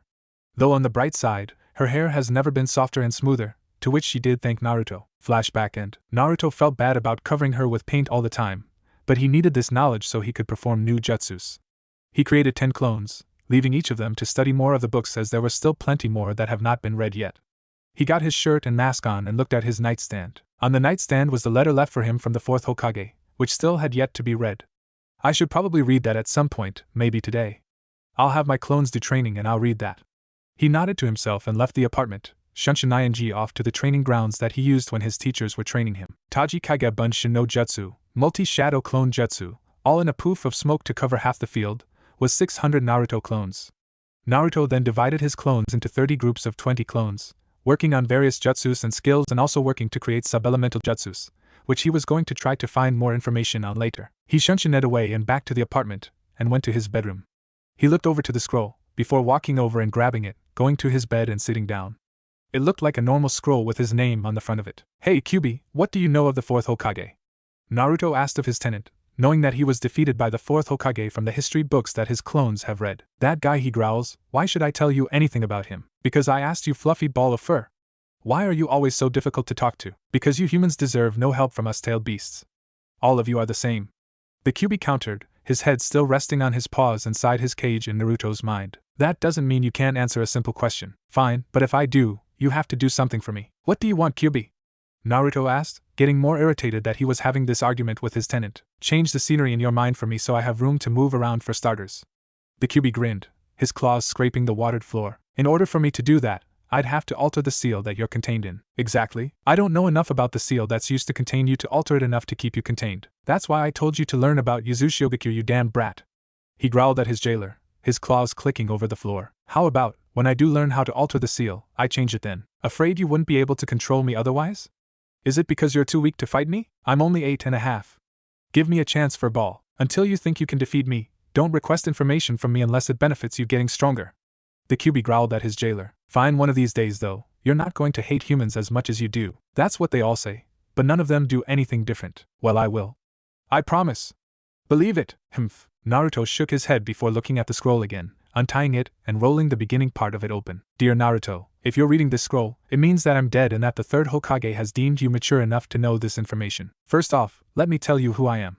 My name is Minato Namikaze, the 4th Hokage, otherwise known as Konoha's Yellow Flash. I am also your father. I ask that you not tell anyone this information, as there are still many enemies around that did not particularly like me, and as consequence, would probably seek to end your life if they knew you are my legacy to our village. I hope you aren't too mad at me for sealing the 9-tailed fox inside you. Your mother had just given birth to you and we were attacked by a masked man that pulled the bijou out of her. Yes, your mother was a Jinchuriki too. I regret not being able to stop the rampage of the bijou and was forced to seal him inside you before he destroyed the village even more. I used the Haki no Fuin Shiki, 8 trigram sealing style, to seal him, in the hopes that one day you could use the biju's power for your own. I hope that your life hasn't been all that terrible, and as I watch you from the heavens, know that your mother and I loved you deeply. If your life has been bad, please don't give up. Your mother would always tell me, if you give up, everyone else will give up on you. The life of a shinobi is a hard one. The trials you will go through will make you a strong shinobi. Always keep in mind, you are a shinobi of the leaf, the son of the 4th Hokage, and an extraordinary person. I have high hopes you will do the shinobi world some real good. That being said, to hopefully recount for making you the Jinchuriki, speak to Jiraiya-sama about the key to the seal. Also, if you wipe your blood over the seal at the end of this scroll, you will get another scroll. Take this scroll to the Hokage and show it to them. They will know what to do from there. Again, I hope you aren't too mad at me for sealing the fox inside you, and I hope you can find it in your heart to forgive me. I love you, Naruto. Minato Namikaze, the 4th Hokage. P.S. Asked the Hokage about the Namikaze compound and getting the land deed to it. It is a large bit of land that you can use as you see fit, though you might need to use some of your mission earnings to build onto it. Naruto finished reading the scroll and leaned back against the wall, taking in all that he read. He had a father, albeit he was dead, but he had a father, and it was none other than the fourth Hokage. He began silently crying at the newest findings that he had just read about. He cried for at least a half hour before gathering his composure once more, wiping away his tears. That would explain the similarities with our hair color, he stated, looking up at his ceiling and staring at a picture of the fourth Hokage in his white cape, who was giving a thumbs up and a grin. I wonder what kind of man you were, Oto-san. A good, kind one, I hope. And who the hell is Jiraiya? I've never heard of such a man in my life. He looked back towards the scroll and unrolled it a bit more to see an altered form of the storage seal. Biting his thumb, he wiped his blood over the seal, his blood being drawn into the seal and another scroll coming out. Might as well go see the Hokage about this. Naruto left his apartment a few hours later, deciding to personally read some history on the fourth Hokage and the night that the Kyuubi attacked, gleaming no extra information than what he already knew. He was walking towards the Hokage Tower, greeting random passers-by and store vendors as he passed. As a masked character, they showed him great hospitality, though as Naruto, they showed him none. It was saddening to him that he couldn't be his true self in his own village, which caused him great inner turmoil, sometimes bringing him to thoughts of leaving the village. If I left the village, no one would miss me except maybe a few people. Though then I wouldn't be able to become Hokage and show the villagers who I really am. Of course, if I left, I could easily get more powerful than any shinobi from the Leaf ever has and then come back. Probably something I'll think more about later. I wonder what Yugao-chan would think if I left.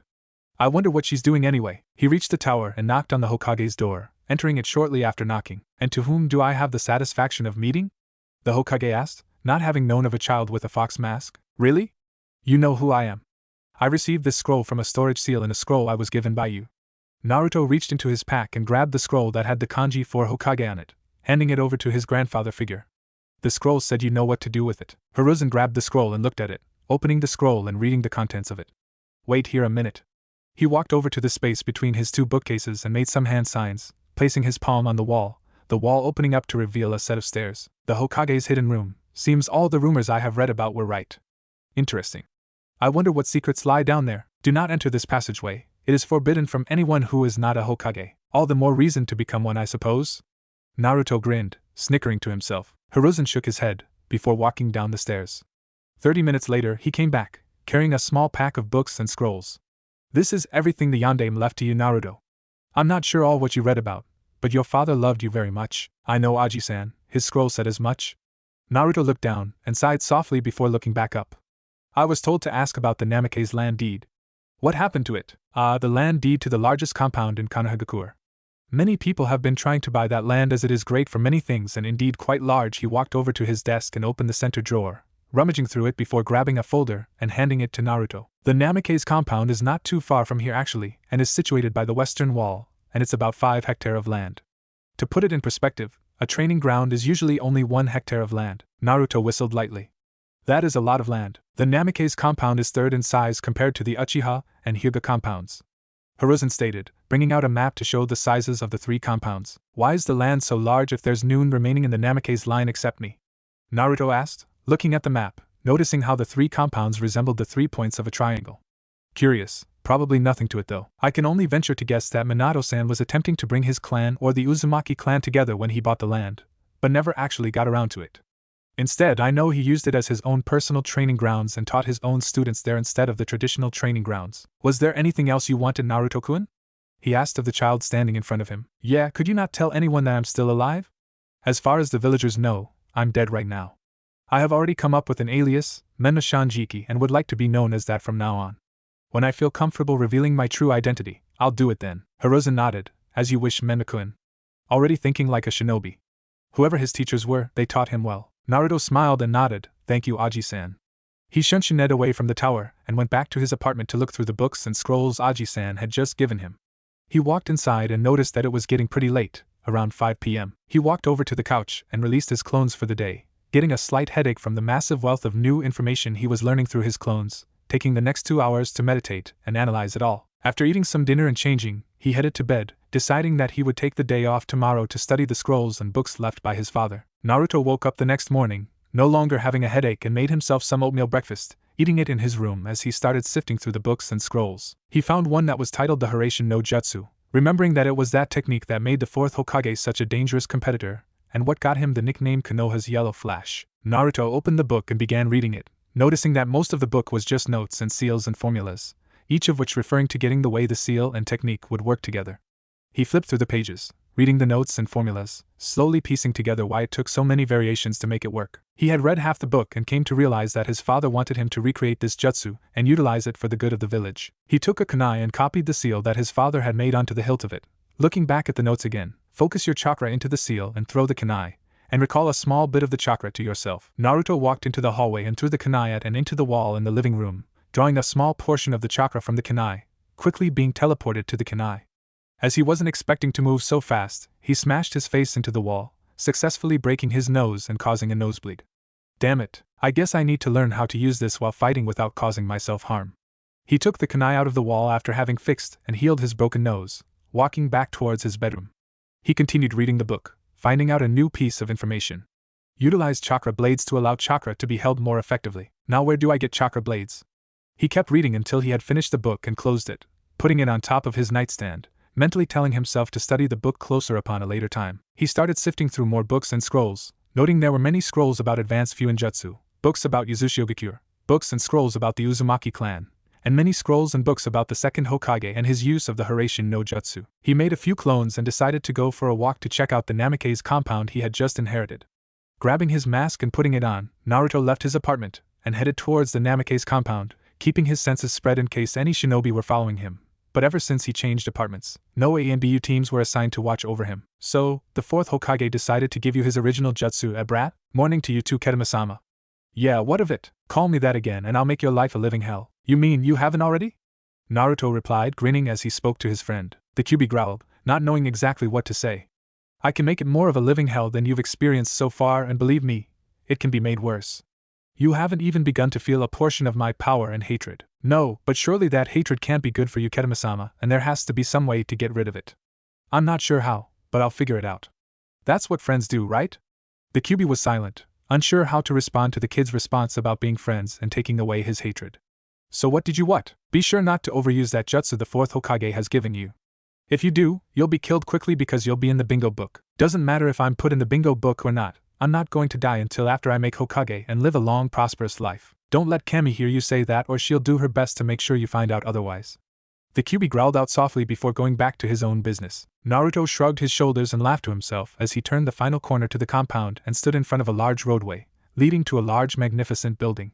The building itself looked like a very large, very rundown dojo. It had 4 red pillars in the front holding up a white roof, all of the pillars cracking with wear and the tiles falling off or missing. The windows were closed on the outside and had a lock on them in the middle, the locks obviously rusting away due to the lack of attention, while the wooden panels that covered the windows were falling away slowly.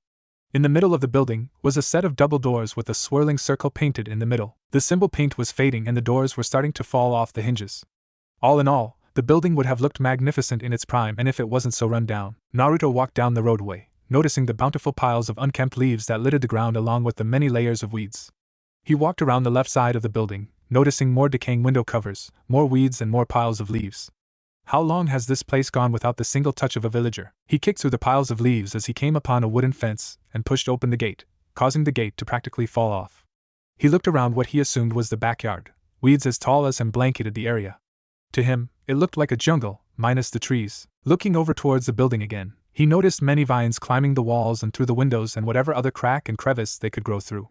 He sighed sadly and jumped up onto the roof of the building, flowing chakra to his feet so as not to fall off as tiles became loose and fell to the ground below. He noticed that the fenced-in area had 3 other doors, leading to 3 different training grounds, though one wouldn't be able to tell they were training grounds as they were covered in weeds, fallen trees, and random sprouting trees. He sat down and started thinking about everything that he was going to have to do to pull weeds, cut grass, uproot trees, lift trees, chop wood, replace windows.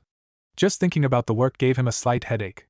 Great, looks like I have a lot of work ahead of me to fix up this place. Time skip of 1 year, 6 months. Naruto, wearing his kitsune mask, showed up to the academy and noticed there were plenty of other hopeful ninja there and noticed a board in the front of the school, which is where everyone was crowding around. He decided to sit back and wait for everyone to clear, noticing a spiky raven-haired boy doing the same thing. Naruto looked at the boy, taking in the fact that he was about 4 feet tall, and Uchiha judging by the red and white fan on his back and the blue clothes he wore.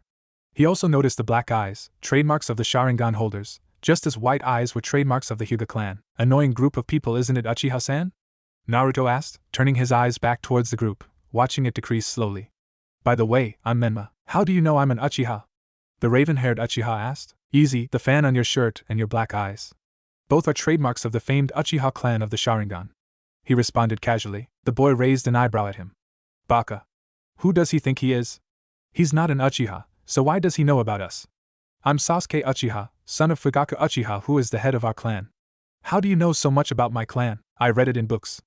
Madara was written about a lot, and he was described to have the same features as most of the Uchiha around the village. We try not to talk about Madara. He's a blemish on the great Uchiha named Sasuke states, pushing himself off the tree he was leaning on. Though I give you this warning, if you are in my class, stay out of my way. I have to impress my clan and can't have anyone be better than me. Got it, Baka? Got it. You have an ego issue, seems to run in the clan. Naruto responded, grinning lightly. Baka.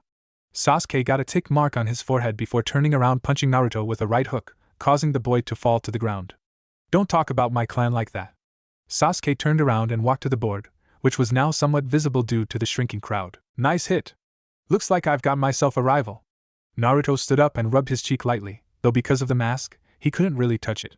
Thankfully, he had started pouring chakra into his mask, or it might have cracked under the force of the hit.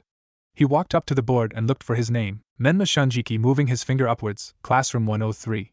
He noticed Sasuke's name as he went towards the top. Snickering to himself, he thought, oh, this should be fun. He walked into the academy and went to Classroom 103, noticing there were only 9 shinobi to be in the room. Noticing what he sensed was a Chunin-level shinobi who had a large scar of the bridge of his nose. He looked for a seat and noticed that the only one available was next to Sasuke. Hi again, Uchiha-san, Baka. Sasuke retorted, without looking towards him. Alright class, today starts your 2-year training to become a shinobi, learns the rules of shinobi, and the ways of shinobi. Granted, the best way to learn is through experience and missions, but you won't be doing that until you have graduated from the academy. My name is Irika Yumino. I will be your teacher for the next 2 years as well. When you speak to me, you will address me as Irika-sensei, understood? Yes, Irika-sensei, the entire class says in unison. Alright, let's get started over the basics of being a shinobi. Chakra. Hiruzen sat at the head of the semicircular table. On the left side, sat the civilian council to include his advisors, as much as he disliked them, Hamura Mitokado and Kohara Yuditane.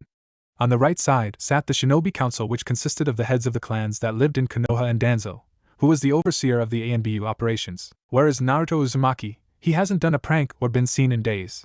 Hamura asked, irritated that Noon could find him. Even the apartment he lived in was empty and bare of any belongings, despite the council's harsh, strict, and unanimous agreement to keep the demon boy confined to one area. Naruto Uzumaki is in safe hands, I assure you.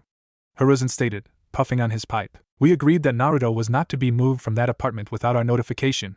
She screamed at the third Hokage. Where is he? She demanded. I didn't move him, nor do you need to know where he is. As I stated, he is in safe hands, probably the safest we've ever seen. Hiruzen responded in turn, knowing that today was Naruto's first day at the academy. Hamura placed her head into her hands and rubbed her temples lightly, starting to feel the oncomings of a headache, realizing that Hiruzen wasn't going to tell her or anyone where the demon child was being kept. He had been missing for 2 years, though they still saw new pranks and paintings every day. Noon had actually seen him. Alright, on to the next order of Hiruzen was interrupted by 2 ANBU members appearing before him in a wisp of smoke. I hope it's important for you to interrupt a council meeting ANBU. The Tori and Inu ANBU bow before the Hokage, the Inu ANBU speaking up, taking notice of the entire shinobi and civilian council. Yes, Hokage-sama, it is quite important. However, I would like to speak to you in private about it, without the council present. Danzo spoke up at this time. I request to be present when this information is reported. I am the overseers of the ANBU operations. There might be something I need to assign to a team. Hiruzen looked over to his previous teammate. Request granted. Everyone else leave. The council stood up, grumbling their disapproval at being kicked out from overhearing the newfound information. He focused his chakra through the room and privacy seals showed up, covering the walls. Speak, Hokage-sama. We have reason to believe that the Uchiha clan is planning a coup d'état to usurp the mantle from you and proclaim Konohagakure and the Land of Fire in the Uchiha name. Inu spoke, keeping his head bowed. These are some very serious accusations, Inu-san. Please remove your mask so I can see who speaks such. Inu and Tori both removed their masks, revealing themselves to be Itachi and Shursui Uchiha of the Uchiha clan. Danzo spoke up, quite surprising that 2 Uchiha members would betray their own clan. It is. Do you have any proof of the accused and who will be leading the supposed coup d'état? Hiruzen asked, concerned for his village's safety more than his life. We do. Shursui spoke, pulling out a scroll with a seal on it for recording voices. He poured chakra through it, and the seal began to relay the voices recorded, speaking of a coup d'état and when it would happen. Who is the one explaining the plan? Hiruzen asked. That would be my father, Fugaku Uchiha, clan head of the Uchihas. Itachi spoke. I think it's best if we bring Fugaku-sama in for questioning and arrest. I don't believe so. I believe it's best if the Uchiha clan was eradicated completely to prevent any further uprisings. Danzo spoke, his emotions speaking nothing but ill contempt of the Uchiha name. If we don't act now and this gets out to any other clan, this poison will spread throughout the village like a wildfire that cannot be contained. This is quite troubling. Though I agree with you, Danzo-san, I think there is a more peaceful solution to this than you are willing to accept. Itachi-san, Shursui-san, what is your take on this and your solution? The third Hokage spoke, still puffing on his pipe as he went over the relayed recording in his mind. Shursui spoke up first. I agree with you, Hokage-sama, that there is a more peaceful solution. However, I do not feel comfortable killing an entire clan all because of one event to prove a point to others. I have to agree with Itachi-san though that I think Fugaku should be brought in. Itachi looked over to Danzo, trying to read him to see if he had a hidden agenda as he began to spoke. I'm fairly positive that if we bring Fugaku-san in and question him as well as begin peaceful negotiations with the Uchiha clan, that the coup will no longer happen and the Uchiha won't even think about it again. Considering that it's Fugaku-san who brought up the idea of the coup, the idea will also fade with him in custody. Itachi noticed the almost absent frown and worry in Danzo's mouth and eyes, keeping a mental note about it, listening to the Hokage hum with his options. Hokage-sama, if we negotiate with the Uchiha, then that would show the other clans we are willing to negotiate with them, and it would only continue until we had a civil war in our midst. Danzo was cut off before he could finish. I understand, Danzo, but if we authorize the genocide of an entire clan, that is already a civil war, if not the start of it. Hiruzen stated, looking at Danzo, wondering what his motives were to have an entire clan annihilated. As such, Itachi-san, Shursui-san, I authorize you, Shursui, Nico, and Snake to take Fugaku into custody under charges of treason, premeditated murder, and conspiracy against the Land of Fire. He noticed the two ANBU team members putting their masks back on. I want him brought to torture and interrogation, immediately. This is an S-rank assignment. Speak of this to anyone else besides the authorized members and you'll find yourself with Fugaku in torture and interrogation. Go! Hiruzen waved his hand as his two ANBU disappeared, to complete their assignment. I believe you're making a big mistake, Hokage-sama. Danzo stated as he stood up and bowed, before taking his leave. Hiruzen leaned back in his chair and puffed on his pipe. I hope you're having a better day than me, Naruto-kun. Yugao had just stepped out of the shower and walked over to the full-length mirror, wrapping the towel around her body. Today was her day off and she was going to make the most of it, or what she could at least. Of course, being an ANBU member also meant that your day off could be renounced at a moment's notice for any real reason. She grabbed a brush off of her vanity table and walked up to the mirror, brushing her hair, looking at the silver necklace with the amethyst moon that Naruto had given her. She smiled softly as a small blush took to her cheeks. Does he really see me like that?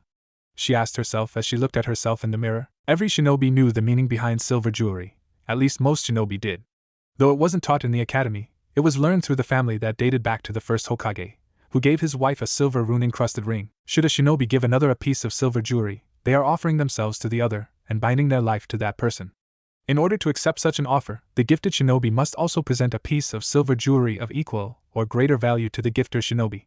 She recited in her head. She had no idea how much the necklace had cost or if she wanted to be bound to Naruto. After all, he was 6 years younger than her. He probably didn't even know of the rule, let alone meant anything by it. She frowned at the thought of Naruto being with someone else. After all, if it wasn't for Naruto, she'd probably have left the village by now. Flashback. Yugao was sitting inside the Ichiraka ramen store, eating a bowl of miso ramen, thinking about the breakup she just went through. She'd been with Hate Gecko for about 3 years and she decided to give him a silver ring, smiling as she handed it to him, though he frowned and handed it back, saying he couldn't accept the offer of the silver jewelry. She frowned and held back her tears as she poked at her soup, having only eaten half of it. Maybe I should leave the village, get away from here and him, she thought to herself, trying to get Hate's face out of her head. What did I do wrong? Am I not attractive enough? Am I not strong enough? Am I not enough for him? What is it? She didn't notice that someone else had walked into the store and sat down, ordering 2 bowls of miso ramen. Are you okay, Yugao-sensei? Spoke an all-too-familiar voice to her, which snapped her out of her own thoughts, quickly wiping away a few tears that had escaped. Yeah, I'm fine. Thanks for asking, Memna. She lied, doing her best to sell a fake smile to him. You're a liar. I can tell you are. Naruto said as he received his 2 bowls of ramen. Ramen time. Yeah. He started slurping a few noodles before looking to Yugao again. You know, whatever has made you upset, I hope it's nothing too serious, as I don't like seeing you upset. She had almost forgotten that Naruto had become an extremely talented sensory ninja after she had taught him, not only to learn more after reading the books he stole from the library. Yugao smiled softly. It really is nothing, just an old relationship of mine was just ended because he didn't want me, she replied honestly as she looked at her student. Sure, he was only going on 10, but he still was moderately attractive, especially his whiskers, though she couldn't see them as he had his mask on. I see. Well, in my opinion, if he doesn't want you, then you're better off without him anyway, he stated between bites of noodles and meats. How do you figure, Menmakun? She asked, turning towards him, leaning an elbow on the table, wanting to hear his explanation. Well, because if he didn't want you, then that means you're now free to find someone else. You're no longer wasting your time on a lost cause that wasn't going to happen. In the end, the result will be better for you because now you can find someone who is going to want to spend their time with you, whoever that may be. He had finished his first bowl, and had moved on to his second bowl. Yugao smiled softly, knowing her young student was right. Thank you, Naruto-kun, you're wiser than most give you credit for. Must have been all those beatings you took growing up. She smiled softly and then turned and began eating her ramen, talking with Naruto about random things, but mostly about his upcoming academy days. Flashback end. Yugao dropped the towel and looked over her body in the mirror. She was about 5 feet 4 inches and slightly tan-skinned. The only scars she had was on her arms and the ANBU tattoo that every ANBU member has. Her long purple hair reached down to the middle of her back and was soft and smooth, due to the constant washing she did when she would have to watch over Naruto. Her arms were toned and not overly muscular, while her hips were petite, not really made to carry a baby on but still wide enough to carry children. Her long legs were well defined and smooth. She ran her hands over her stomach, which was flat and toned as well, while her were at least a firm C-cup with perky due to the cold air. I wonder if any man will truly get to know the real me that stands in front of this mirror. I'm attractive enough, but that doesn't mean I'm good enough. She had turned around to look at her back and rear, trying to think of herself in the light a man would, constantly looking up at the necklace that was beside the mirror. She grabbed it and put it on, the amulet resting right between her, causing anyone who would want to reach for it to have to put their hands between her. Suddenly she heard a knock on the door, which caused her to jump. Who is it? It's Snake, Inu, and Tori. Get dressed, we need to go, now. The voice spoke from behind the door. Okay, give me a quick second. She frowned and looked at her body in the mirror one more time, hoping it was good enough for a man later down the road.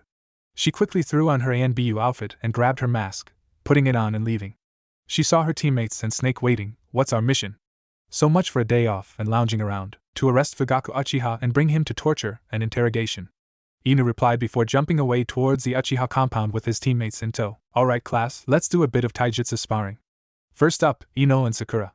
Please step into the circle, make the sparring sign of friendship and begin. The two girls stepped into the ring, glaring at each other, making the sign of friendship and took on the form they just learned in class. The match only lasted a few seconds, in which both Ino and Sakura managed to knock each other unconscious, causing the class to laugh. Iruka spoke up, announcing each set of sparring partners, each having a victor or coming to a draw. Sasuke and Menma, please up to the circle. Both shinobi stepped into the circle. You should just give up, Uchiha-san, you can't beat me. Teased Naruto from behind his mask. Shut it, Baka. I'm going to beat you and then rip that mask off your face. You can try, but I can guarantee you it won't happen. He said, grinning as they both made the friendship sign and backed away from each other ready to fight. Naruto just stood there, waiting for Sasuke to run towards him, seeing him do so not a few seconds later. Naruto, not wanting to show off, blocked the punch to his face but took a knee to his stomach, which caused Sasuke to grin. I told you, I'm going to beat you. I'm superior to you and always will be.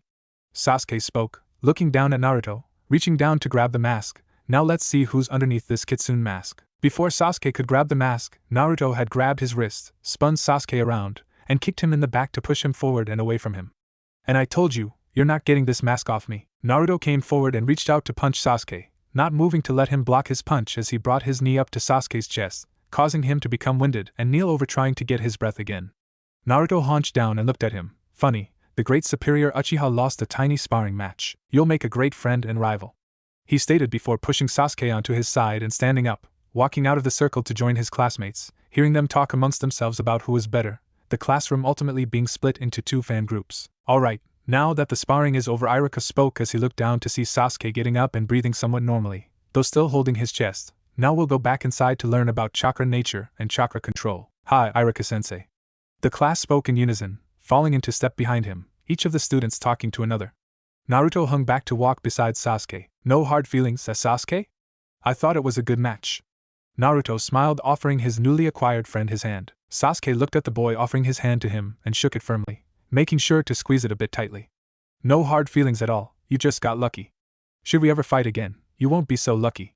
Sasuke released Naruto's hand and walked in front of him. Baka, I'll get you next time. The ANBU team arrived at the Uchiha compound and stopped at the entrance to the clan head's home. Snake, can you be the one to do the arresting? I don't want him to realize it's me when the charges are read to him. Inu spoke to his comrade. The white-haired snake Anbu nodded. Sure. I can do that, but you're going to have to put the chakra seals and restraints on him when I'm reading the charges, you too Nico. Tora, you'll be back up in case he decides to fight. The three Anbu members nodded as Snake stepped up and knocked on the door. Just a second. Came a soft voice from inside the house. The door opened, revealing a woman carrying a small child, and looked at the four people in front of her. Can I help you? We need to speak with Fugaka Uchiha, please ma'am, immediately. It's quite urgent, and needs his attention. Spoke the white-haired Anbu, using a silver tongue to get his desired result. Sure, wait here. The woman left the door open and went back towards the hallway, calling down it, Fugaka-kun, a team of Anbu is here to see you. They need your advice on something. She heard a response and smiled as her husband began walking down the hallway to the door. Thank you Mikoto-chan, please give us a minute? He spoke to his wife, kissing her softly before stepping outside and closing the door. What can I help you for with? Inu and Nico stepped around Fugaku and quickly placed 2 chakra seals on his wrists, and chakra chains on him as Snake began to speak. You are hereby under arrest for treason, conspiracy against the land of fire, and premeditated murder. As a shinobi of the leaf, you are required to come quietly or risk execution. We will be escorting you to be questioned, after which the term of imprisonment will be up to the Hokage. You're making a mistake. I've done no such thing, but I will come quietly and cooperatively. Fugaku spoke as the Anbu he was surrounded by began leading him towards the torture and interrogation building. Fugaku sat in a chair, his hands and feet bound to the floor and arms of the chair. Each restraint he had on was held down with chakra absorption seals. He looked up to watch Ibiki come in. Good afternoon, Ibiki. Surely you can let me go as the accusations here are falsified and incorrect. Sorry, Fugaku, but I have my orders. Now, you will tell me everything you know about the coup d'etat that the Uchiha clan is planning. I would suggest you be honest, as I really would hate to use my tools on you. He spoke the last bit of the sentence with a twisted pleasure, as he enjoyed breaking someone's mind to the point that they spilled everything to him. I have no idea what you're talking about. There is no coup d'etat. The Uchiha are happy with where we are at. Fugaku lied, not wanting to give out any information. He would have to implement every bit of his harsh training he received from his father to not break and spill his plans. Ibiki looked over to the one-sided mirror where the Anbu team and the Hokage stood before turning back towards Fugaku. One last chance, Fugaku, and I'm being generous. Either tell me your plans or I'll begin a harsher way of extracting information from you. I told you, I have no information on any coup, Fugaku exclaimed, trying to sell his innocence. Ibiki grins as he walks over to a table of tools and picks up a syringe and flicks the needle, walking over to Fugaku and sticks the needle into the man's arm and injects the liquid into it. What the hell did you just inject into me? The Uchiha clan had asked, as he started to feel searing pain where anything was touching him. It's a serum that amplifies the nerve endings for pain. Making the slightest touch, he emphasizes the word touch by sliding a finger down Fugaku's arm. Feel as if that area is being sliced open to the deepest part of your body and then burned. He finished as he listened to Fugaku's groaning of pain, grinning as he has begun to enjoy this interrogation. I can always make the pain stop by giving you the antidote, but I need answers. Now you know my question. Answer it. Ibiki continued to ask questions, each time, the question being the same until finally, Fugaku's mentality broke. Yes. I planned a coup d'etat to take the mantle of Hokage for my own. Now please make the pain stop. Fugaku pleaded. Why did you plan the coup d'etat to begin with? Ibiki asked, sliding a feather over Fugaku's arm, listening to his screams. I was paid to plan it at first, but then I saw how much better the land of fire would be if under Uchiha control. Fugaku answered, not fighting anymore as the pain was beginning to be unbearable. Who paid you? Danzo. Danzo began to pack a bag and a few pouches, making sure he burnt any scrolls that contained any information about his illegal activities and communications. In all his shady wisdom, he had forgotten to put a secrecy seal on Fugaku, thinking that his plans would have gone on without a hitch. He knew Itachi and Shursui would find out about the coup, but he didn't expect the Hokage to not listen to him. His plans at acquiring a mass amount of Sharingan had just gone out the window, and now, he needed to escape before Fugaku broke. He finished packing his stuff and planted exploding tags throughout his house, leaving quickly. He ran up the wall surrounding Kanahagakure and looked down at his house, making a few seals. Doton Bakuhatsu Chikyu. Earth style, exploding earth. His house then exploded, debris flying everywhere. This will give me enough time to escape, as the ANB will be looking to see if there is a danger anywhere else. Danzo leaped off the wall and into the forest below, taking off in the direction of Iwagakure. Hiruzen frowned and hit his desk as he was told of Danzo's escape and his home being blown up. Danzo had many secrets about Kanahagakure, and he needed to be found and eliminated before someone else was able to capture him. That is, if they could actually defeat him. Danzo in his own right was at least a Kage-level shinobi. Snake put Danzo's name into the Kanahagakure bingo book. List every bit of data you can about him and put his bounty to 40 million ryo.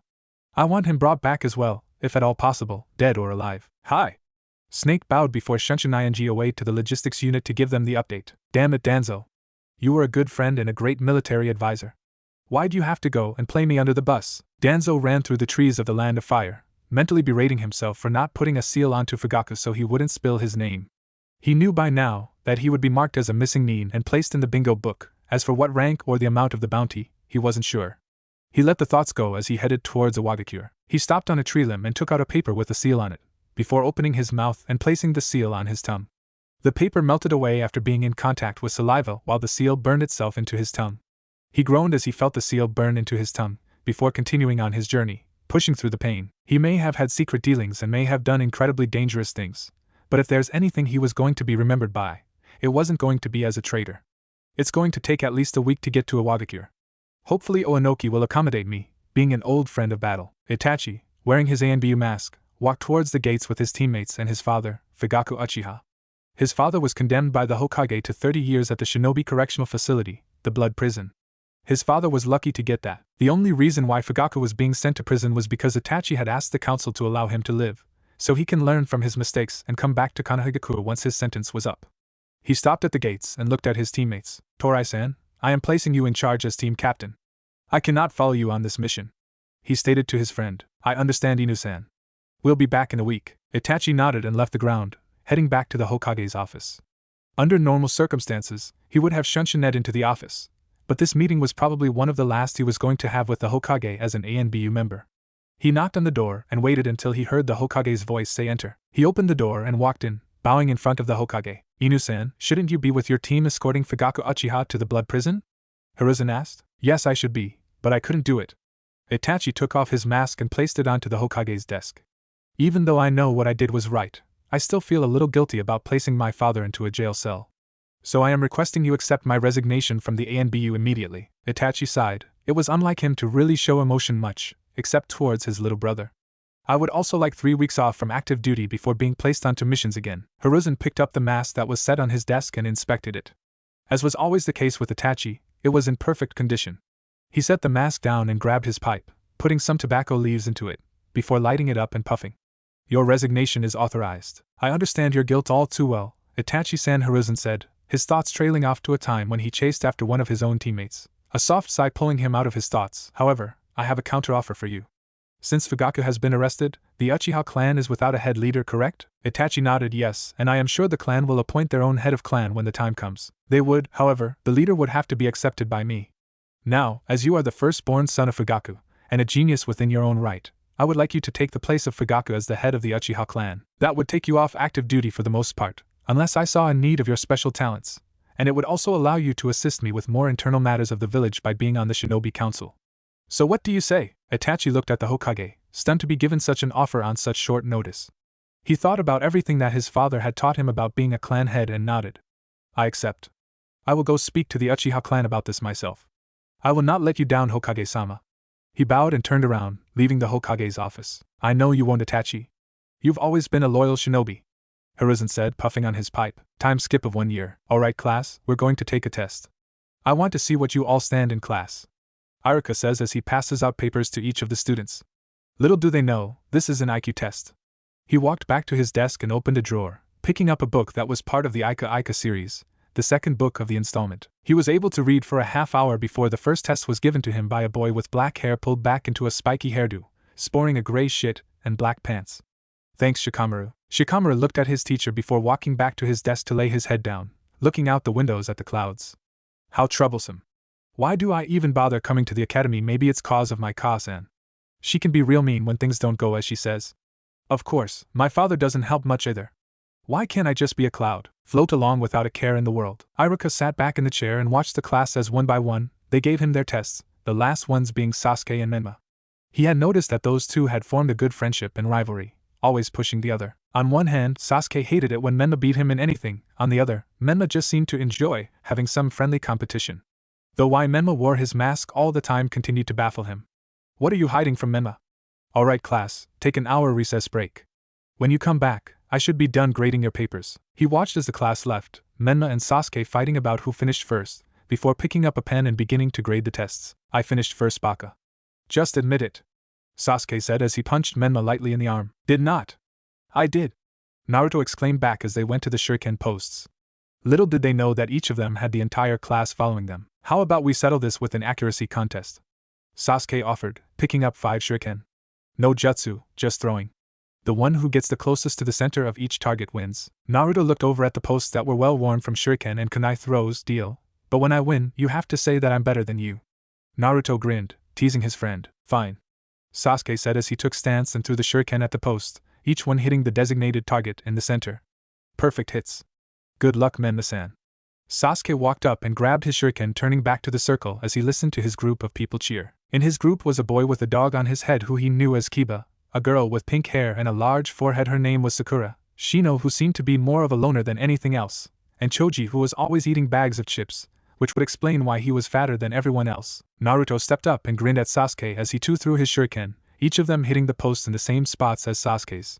So, what do you want to challenge me in now, Sasuke-san? Naruto grinned as he walked over and grabbed his shuriken, turning back and walking to stand next to Sasuke, noting the people cheering for him in his little group. He noticed a small blonde girl with long hair first. He knew her as Ino, then there was the shy and bashful Hinata, an all-too enthusiastic boy named Lee, and finally an aspiring kunoichi named Tenten. How about a sparring contest? Sasuke asked. He had beaten Naruto a few times, though he also remembered the times when he was beaten. Though usually when he was beaten, he was either winded or covered in paint. Fine.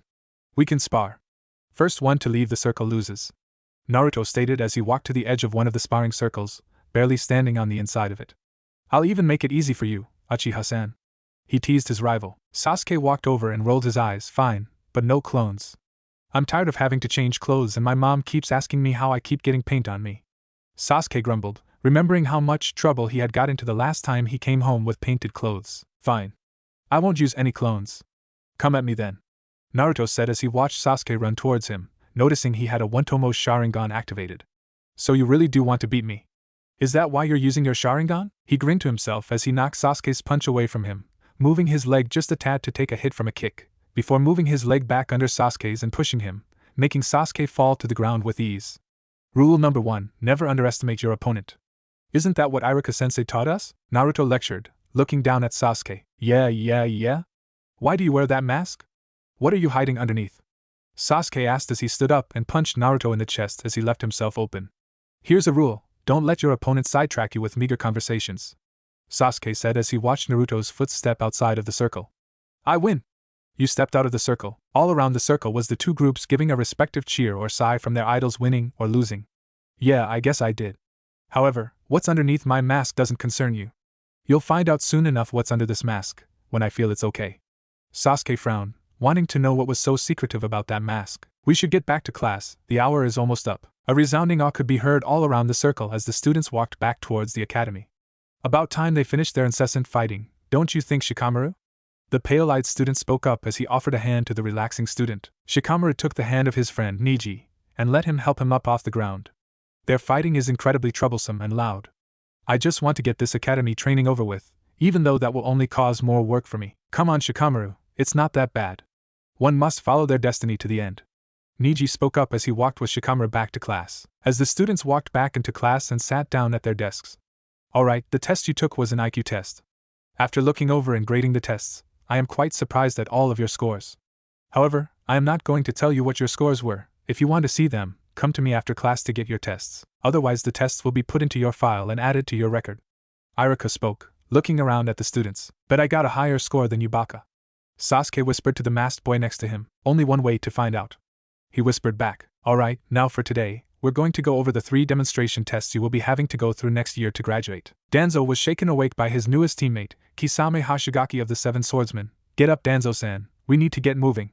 Pain-sama wants us to pick up more mercenary missions. Honestly, I don't see why you joined us in the first place, considering you branded yourself with a secrecy seal. Unlike you, Kisame of the Mist, I am not a traitor to my village. Missing Nin, yes. Violent leader, sure.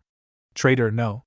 Danzo stood up and grabbed his straw hat, putting it on, looking at his right ring finger which now had a ring on it. He had done some research on the ring and found out that it allowed astral projection as well as telepathic communication from their leader. He also learned that this ring belonged to a previous member of the Akatsuki, who was killed by Kisame for saying the wrong things to him. You know, Kisame-san, we really should get to work on finding the Jinchuriki. Especially since a few of them travel from land to land. Danzo spoke up. As he walked with Kisame to a mercenary outpost. We have our orders, Danzo-san. We are to complete mercenary missions until your loyalty can be trusted and your abilities are fully tested. Kisame spoke, not enjoying the fact that he had to be paired with a newer member of the Akatsuki, even though his partner could go toe-to-toe with him. Flashback. Danzo was sitting in a bar in a small town a few miles away from Iwagakure. He had been allowed a temporary stay there for a few months, but the council of Iwagakure didn't trust him enough to let him stay, so he had to leave. Since then, he just stayed on the outskirts of the village, waiting for anything to show up that would allow him to show he can be an asset. He sensed a man walk in with incredible chakra levels. Danzo Shimura of the Hidden Leaf, I am here for the bounty on your head. Come quietly or I'll have to take you by force. The shinobi spoke. He was dressed in a black cloak with red clouds on it, and carried a sword wrapped in bandages. He waited as Danzo turned around, eyeing his quarry with a feral grin. Danzo looked at the man, who seemed to have a fish-like nature. Blue skin, what appeared to be gills underneath his eyes, and shark-like teeth. Kisame Hashigaki, missing mean of the mist. Should be fun to collect your bounty as well. Let's take this outside because the only way you can take me is if you kill me. Kisame grinned. I hoped you would say that. He turned and let Danzo lead the way to where he wanted to fight him, remembering what his leader had said to him, do not kill him. Test his abilities and if he passes by your standards, bring him to me for recruitment. If he fails your tests, then you may kill him. He walked for a good 30 minutes before Danzo turned around. So, how much is my bounty? Danzo asked, as he rolled up his sleeves, looking at Kisame. 40 million, and it says you're also an S rank with great abilities. I do hope you can give me a good show. I'd hate to kill you with ease. Kisame grinned, as he pulled his bandaged sword off his back. 40 million. Who knew I was worth so much? Danzo grinned as he made a few hand signs. So then let's get started, shall we? Dayton, Garando Kanagona, Earth Release, Ground Shatter, the ground underneath Kisame quickly crumbling away as he jumped into the air, only to be met with another jutsu from Danzo. Futon, Shinkurenpa, Wind Release, Vacuum Blast Barrage. Danzo watched on as his jutsu hit Kisame with enough force to slam him into a tree. Kisame stood up as if nothing happened and popped his neck. So, you are serious? Good. This will be more fun. He charged towards Danzo and began a taijutsu fight with him, while swinging his sword at Danzo, hoping to get just a few hits. The fight lasted for 2 hours, ultimately ending up in a stalemate between the two because Danzo kept eating soldier pills to restore his chakra while Kisame kept drawing chakra from his famous sword, Samahada, which was no longer wrapped in its bandage. Danzo was panting on the ground, looking up at Kisame. So, how much longer are we going to go at this? He asked of his opponent. Kisame growled and leaned against his sword. You pass. Come with me. There is someone you need to meet. Thought you said you were turning me in for a bounty. What's your real game? Danzo asked curiously. Kisame grinned and shook his head. That was only a ploy to get you to fight me so I could test you and your abilities. However, since you passed, I won't have to kill you because we want to offer you a position within our organization. But I'll let Pain-sama explain more about it to you. The old warhawk looked at Kisame. Alright. Let's go. He thought to himself, knowing that he could use this information to get back into the good graces of Konohagakure. Or at least he hoped he could. Flashback and Danzo rolled his eyes at his partner. Even though he could probably stand to fight on equal terms with every one of the members, the fact that they didn't trust him completely didn't surprise him in the least. He just shrugged his shoulders and walked with his partner into the outpost that handed out mercenary missions. Yugao stood outside the academy and waited for the day to be over. She was wearing some normal civilian clothes that showed some ample cleavage, though with that came the unwanted whistles of the average perverted man. She was wearing a low-cut navy blue shirt that covered her Anbu tattoo with a navy blue knee-length skirt that had slits in the side running up to the middle of her leg. She pulled out the moon necklace that Naruto had given to her and smiled softly, not realizing that she was slightly blushing. She heard the bustling of the academy students as they ran out the door and running home to their families. Upon hearing Naruto's voice, she put the necklace away, the amulet resting between her. It doesn't matter if you scored 3 points higher than me or not, Dobe, I'm still smarter than you, spoke an angry raven-haired student. The test says otherwise, face it. I have a 173 IQ and you have a 170 IQ. I'm smarter. Naruto threw back at his friend and rival. Just cause it says one thing on a test doesn't make it true. Sasuke grumbled as he walked away from the academy, the rest of his fellow classmates following suit except Ino and Tenten, who wanted to get some alone time with the masked boy, Menmakun. There you are. I was wondering when you guys would be let go for the day, Yugao said as she hugged Naruto. Yugao-chan. I miss you, Naruto said, hugging Yugao tightly. You look different when not wearing your shinobi gear. Prettier if I could say. He smiled, blushing lightly behind his mask. Ino and Tenten looked on in amazement, while little chibi versions of themselves were strangling a chibi version of Yugao. Menmakun Yugao-chan, who the hell is this lady? And how does she know Menma so well to be called Chan? Ino looked at Yugao, taking in the fact that she was definitely more woman than either of them. However, Ino could tell that she was older than Naruto obviously, and everyone knew that a guy never got with an older girl. She grinned to herself as she walked up to her classmate. Hey Memikun, want to go practice throwing shuriken or go get something to eat? Sure thing Ino, let me just talk with Yugao-chan for a few minutes and I'll catch up, he said, giving Ino a thumbs up before walking away with Yugao and tilting his head up to look at her. She wasn't that much taller than him. He ventured to guess she was about 5 feet 4 inches, while he was just shy of 4.5 foot. He knew he would catch up to her in height over time. So what's up Yugao-chan? Normally you come to the house when you want to train or talk. Naruto smiled as he walked over to the opposite side of the field, before Yugao stopped. I was curious, how much did you spend on the moon amulet? Yugao asked as she pulled the necklace out from between her, rubbing the amethyst stone lightly, almost caressing it. Ino and Tenten looked on in amazement at the boldness of this new woman, showing their rookie classmate a necklace that looked incredibly expensive. They both muttered to themselves as their chibi versions inside their heads kept strangling the chibi version of Yugao. Tenten, you should go home. He won't have enough time to practice with both of us. Ino spoke up to her classmate, who was better at shuriken throwing than she was. No, it's okay. I'm not doing anything for a while anyway. Besides, I can't let you hog Menmakun all to yourself, can I? Tenten grinned, noticing that Ino obviously wanted to be alone with Menma as much as she did. Naruto looked at the necklace Yugao was showing him and smiled. What does it matter how much I spent on it? It was a gift, he said, hoping to be able to get out of the question with ease. I'm curious. It matters to me. I just want to know if it's something I should wear while doing missions or if it's something I should hold privately so as not to lose it, Yugao said before putting the amulet back into its original position. If you really want to know.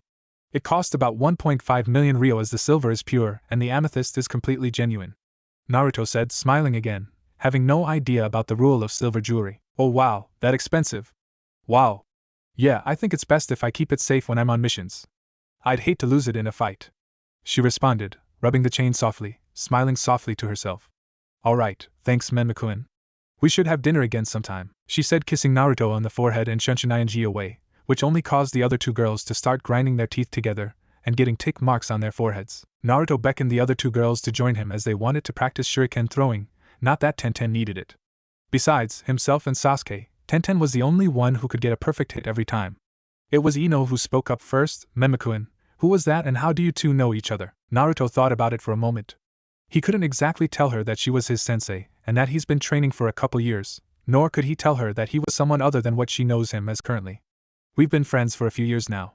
We bumped into each other at Ichiraku Ramen, and our friendship grew from there. Okay, so what was she showing you about her necklace?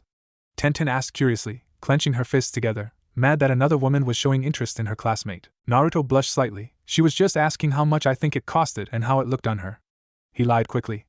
Ino looked at the masked boy, irritated that she couldn't tell if he was lying or telling the truth, especially with that kitsune mask on him, which ultimately made her wonder what he looked like underneath that mask. He smiled at them both from behind the mask and said, Alright, so who's going to be up first? Time skip of 1 year. Alright class, now all you have to do is pass the 2 final ninjutsu tests, and then you will be official Konohagakure shinobi and will all become genin. He looked over his students and smiled to himself. Everyone was ready to graduate. Alright, first up is Ino Yamanaka. Ino frowned and walked up to the front of the class. Although she was confident with her abilities, she would hate to fail, especially in front of Menma. Why do I have to go first? Alright Ino, first perform the Henji no Jutsu, transformation technique, and transform into the third Hokage. He watched on as Ino successfully transformed into his asked target. Excellent, now release the transformation and now perform the Bunshin no Jutsu, clone technique. He watched as the first jutsu was dispelled and a clone of Ino was created perfectly. Excellent. You pass. Please take your seat so we can continue on with the test as fast as possible. Ino took her seat, smiling smugly and looked up to Menma. I know you'll pass, I hope I'm put on your team too. She smiled as she swooned over the masked classmate, not paying attention as each of her classmates passed their tests, only coming out of her stupor when she heard Menma's name get called. Menma Shanjiki. You're the last one. Now, first the Henji of the Hokage. Naruto nodded and created a perfect transformation into the Hokage, grinning as he was told to the clone jutsu. He created 2 shadow clones instead of 2 normal clones as he wasn't able to do the normal clones jutsu. Amazing Menma. You pass, now dispel the clones. Are you sure Iruka-sensei? Naruto asked, grinning behind his mask. Yes, I'm sure. And then take your seat. Alright, Naruto walked back to his seat, whispering over to his Uchiha friend, watch this. He looked back at the teacher and grinned, putting 2 fingers up to release the clones. Boom. Iruka watched as the boy walked back to the desk and scratched his head as he looked at the 2 clones. He noticed Naruto made a hand sign and whisper something. Menma no! He yelled out too late as he suddenly felt the explosion of paint of the 2 clones beside him, bowing his head in defeat. Damn you, Menma. This was my best set of clothes, the least ruined. He sighed and lifted his head, wiping the bright orange and blue paint out of his face. Alright, since you all passed, wait here while I deliver these and get your teams assigned. He left the classroom, muttering under his breath about the paint. Naruto busted out laughing, as did the rest of the class. That was good dope. Never thought you had the guts to prank Iruka-sensei. Sasuke stated, giving Naruto a high five and a fist bump as had become their practice when one did something good. Despite the masked boy not being an Uchiha, he definitely gave Sasuke a run for his money when it came to sparring, which only added more flair to their rivalry but also added to their friendship. Thanks, I thought it was quite good myself, though I should have added more colors. You know, Menma, you didn't have to do that and you shouldn't encourage him, Sasuke-kun. You're better than him, said a pink-haired Sakura. She glared at Naruto, a little chibi version of her chasing him around while trying to hit him on the head with a bat. You're just ruining my Sasuke's chances of becoming a great ninja with your antics and your friendship. Tenten stood up. Just cause you have a stupid crush on the second best shinobi doesn't mean that you get to talk about Menma the way you do. He could easily beat you in a match with his hands tied behind his back and eyes closed. She finished saying as she was now standing in front of Sakura, face to face, as tiny lightning sparks flared between them and their chibi selves were pushing at each other. Sasuke rolled his eyes as he put his hands together and rested his elbows on the table to rest his chin on his hands. Annoying girl, always yelling at me for talking to Menma. When will she learn? Naruto grinned behind his mask as the two girls began bickering back and forth over him and Sasuke. He closed his eyes and leaned back, escaping into his mind. Hey Kendama-sama. Naruto spoke, looking around at the dull sewer drains and water, still wishing he could change the scenery, but not knowing how it will affect the seal if he did. What do you want, brat? The demon fox growled from resting atop his paws. He wished he had more room to roam and relax in, cause he wouldn't be as cranky then. I was curious about something. Have you changed your mind about wanting to tell me anything about the fourth Hokage? Naruto asked, grinning. He knew that the fourth Hokage was his father, but he wanted to know a bit more about him, and his mother as well. Have you changed your mind about changing the landscape? Kyuubi countered, still resting. Are you going to try to kill me if I open the gate to change the landscape? Naruto asked calmly. The Kyuubi growled lightly before giving a very toothy grin. Maybe, maybe not. Are you willing to take the chance? Not really. Naruto sighed softly. Then no, I have not changed my mind. Fine, be a hateful little furball. The fox growled before cutting off the communication with his jailer, getting more and more irritated with him when he wouldn't change the landscape. He could be relaxing in a large hot spring instead of some dank sewer water that smelled to have grown stale. Iruka walked back into class and was flipping through the papers with the teams and who their new Jonin teacher would be. This is going to be interesting and fun. A lot of people are going to be disappointed. As he walked in, he noticed that the class had gotten really quiet, so quiet he would be able to hear a pin drop. They were all looking at him with their utmost rapt attention. Alright class, you are going to be divided into teams based on your strengths and weaknesses. He paused as he watched the class look at one another. Alright, first up. Team 10 will be Ino Yamanaka, Shikamaru Nara, and Choji Akimichi. Well, at least I'm with friends. However, this is going to be more trouble than it's worth. Shikamaru thought to himself, looking over to Choji who was eating a bag of chips and Ino who was frowning. I'm not going to be on the same team as Menmaku and Iruka-sensei. Is there any way we can change teams? Ino asked, looking over at Menma, hoping that there was a chance. No, Ino, all these teams were finalized and approved by the third Hokage. There is no way you can change teams until you make Chunin. Iruka answered before going back to the papers. Why do you have to be Chunin before you can change teams? Isn't there some sort of special circumstance that can allow you to change teams? Ino pleaded somewhat, a small chibi version of her biting her nails while crying a little. The reason why you have to be Chunin is because once you get promoted to that rank, you will be assigned to different kinds of teams based on your specialties and on what kind of mission needs to be completed. Though in a lot of cases, the teams stay together longer than that as the bonds you have are forged together well and you learn to work well together. As for special circumstances, there are only a couple of circumstances in which you can change teams. Iruka said looking at Ino. What are those circumstances? Spoke up Tenten and Sakura at the same time, before glaring at each other. Well, first there's the chance that your teacher dies, in which case you'll either be assigned a new teacher or your team disbanded. Second, there's the chance that one or two of your teammates die, in which case you will be assigned to a new team. Or third, in the case of the rule of silver being broken. Rule of silver? What's that? Ino asked curiously. Iruka put his fingers to the bridge of his nose, rubbing it slightly, feeling the scar that was across it, which served as a reminder to him always about the rule of silver. He sighed lightly and looked back up to the class. Honestly, you should ask your parents about the rule of silver. An audible sigh was heard around the class, making Iruka roll his eyes. If you really want to know though, the rule of silver is one that all shinobi follow. By giving an item of silver to another shinobi, you are asking that person to be yours, to be bound to each other regardless of the circumstances. However, in order for the rule to be considered in effect, The second shinobi must give their gifter a piece of silver in return of equal or greater value than the piece they received. Once both shinobi own a piece of silver given by the other, they are bound to each other, either in terms of relationship or friendship, though usually it's the first that is seen. Iruka finished before looking up to see Menma fall back in his chair. You alright, Menma? Naruto fell back to the floor, in shock at what he just heard as his memory played over. Menma-kun, how much did you spend on this silver necklace? He sat back up and scratched his head, trying to play off his worries. Yes, Iruka-sensei, I'm okay. Just lost my balance. By any chance, what age does the rule of silver usually start? Why do you ask? Have someone in mind to give some silver to? Iruka asked, grinning and teasing the masked boy of 12. Ino and Tenten both looked over to Menma and smiled and blushed. Both of them thinking, "Aw, that's so sweet, he's going to give me a piece of silver to be his. He's such a gentleman." No reason. I was just curious, Naruto said, smiling a fake smile, not that anyone could see it behind his mask. Well, usually the rule of silver doesn't apply until you're about 16 years old, as it gives the shinobi time to find out who they truly are and what path they are going to follow, Iruka said. Does anyone else have any more questions before I continue with the team assignments? He watched as everyone shook his head. Alright then, Team 9 will be assigned with Niji Hyuga, Rock Lee and Sakura Haruno. Team 8 will be assigned with Kiba Inuzuka, Hinata Hyuga, and Shino Aburame. Lastly, Team 7 will be assigned with Menma Shanjiki, Sasuke Uchiha, and Tenten. You will meet with your new teachers at the respective training grounds that they requested, which you can find in these envelopes with your marked team number. Report to those training grounds at 9 a.m. tomorrow morning. You all are dismissed. Tenten jumped up as she heard that she was going to be on the same team as her masked friend. I'm going to prove to you I'm a worthy kunoichi of you, Menma-kun. Just you wait and see. I'll be as legendary as one of the Sannin themselves. She got up out of her chair and was walking over to her two teammates before Ano stepped in front of her. You know Menma-kun is going to be mine, right? So just stay out of the way. Ino threatened as she glared at the brown-haired girl. Please, now that I'm on the same team as him, we're going to be around each other a lot more. Maybe I'll even get to see what's behind that mask of his. I bet he's super cute too, and you won't ever get to see him.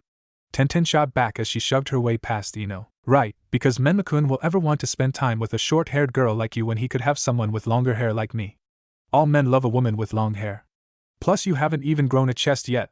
You look more like a boy than anything, Ino yelled at her fangirl rival, a chibi version of herself laughing evilly at the condescending comments, causing Tenten to stop in her tracks before turning around and began yelling back at her about her comments towards her. Naruto put his head into his hands, closing his eyes. Are you serious? There's a rule of silver? What the hell did I do? I'm such an idiot. Yugao-chan is my sensei. Sure, she's attractive and beautiful, but still. She's older than me and probably already has been with someone. What if this breaks our friendship? Damn it, you fox, why didn't you tell me about this rule of silver? The demon fox laughed as he looked out from his cage, seeing his jailer's torment and enjoying it all too much. You never asked? Unless you ask, why should I give you the answer to anything? Besides, this should make things between you and any other girl interesting, considering the fact that you just offered to bind yourself to Yugao. She's not a bad kunoichi though, if you asked me. I wasn't asking you. Kami, what am I going to do? Naruto thought to himself, hoping the fox wouldn't hear him. Simple, you just see how it plays out. If I were you, kid, I'd just act calm. No reason to worry over anything. I'm sure your beloved knows about the age restriction to the rule of silver, considering she's a woman. Most women, by the time they get to her age, know of the rule of silver from their parents or boyfriends, the fox told him, grinning at him. This was the most enjoyment he'd gotten so far from Naruto, and it made him giddy with fun. Shut up, Kendama-sama, Naruto said before getting out of his seat and cutting the connection off with what he considered his old friend. Naruto walked down and grabbed the envelope, whistling towards Sasuke and Tenten to come towards him, both doing so, though Tenten looked a little bruised and beaten after her brawl with Ino. Get your act together, Tenten-chan, otherwise we're going to fail as a team, he said calmly, opening the letter. We're meeting at Training Ground 3. Be prepared for anything tomorrow. I'll see you guys later, I have some stuff I need to do and think about. Sasuke nodded before seeing his friend Shunshin off in a swirl of leaves, before leaving himself in the same manner. Tenten, on the other hand, glared back up at Ino, who was being supported by Choji and Shikamaru. Told you I would beat you, she said before walking out the door, keeping her head high after the fight. Yugao walked along the shops, looking for a store that sold silver pieces, before finding the shop at the end of the street, which was ironically the closest to the Hokage Tower and not too far from Anbu headquarters. She was about to walk into the store when she felt a hand on her shoulder. A bit early for some silver, don't you think? She turned her head to see that it was Itachi, her old team captain, now retired from Anbu. What makes you say that? She asked curiously. Well, considering that you just not long ago were denied by hate, buying another man some silver would only hurt you. Don't you think? He spoke calmly, removing his hand from her shoulder. It had been a few weeks since he'd seen Yugao, and he noticed that she was always smiling now and had a silver necklace around her neck. Who got you the silver anyway? He asked curiously. Early maybe, but that doesn't mean I won't see if they won't accept me in return. Oh, this?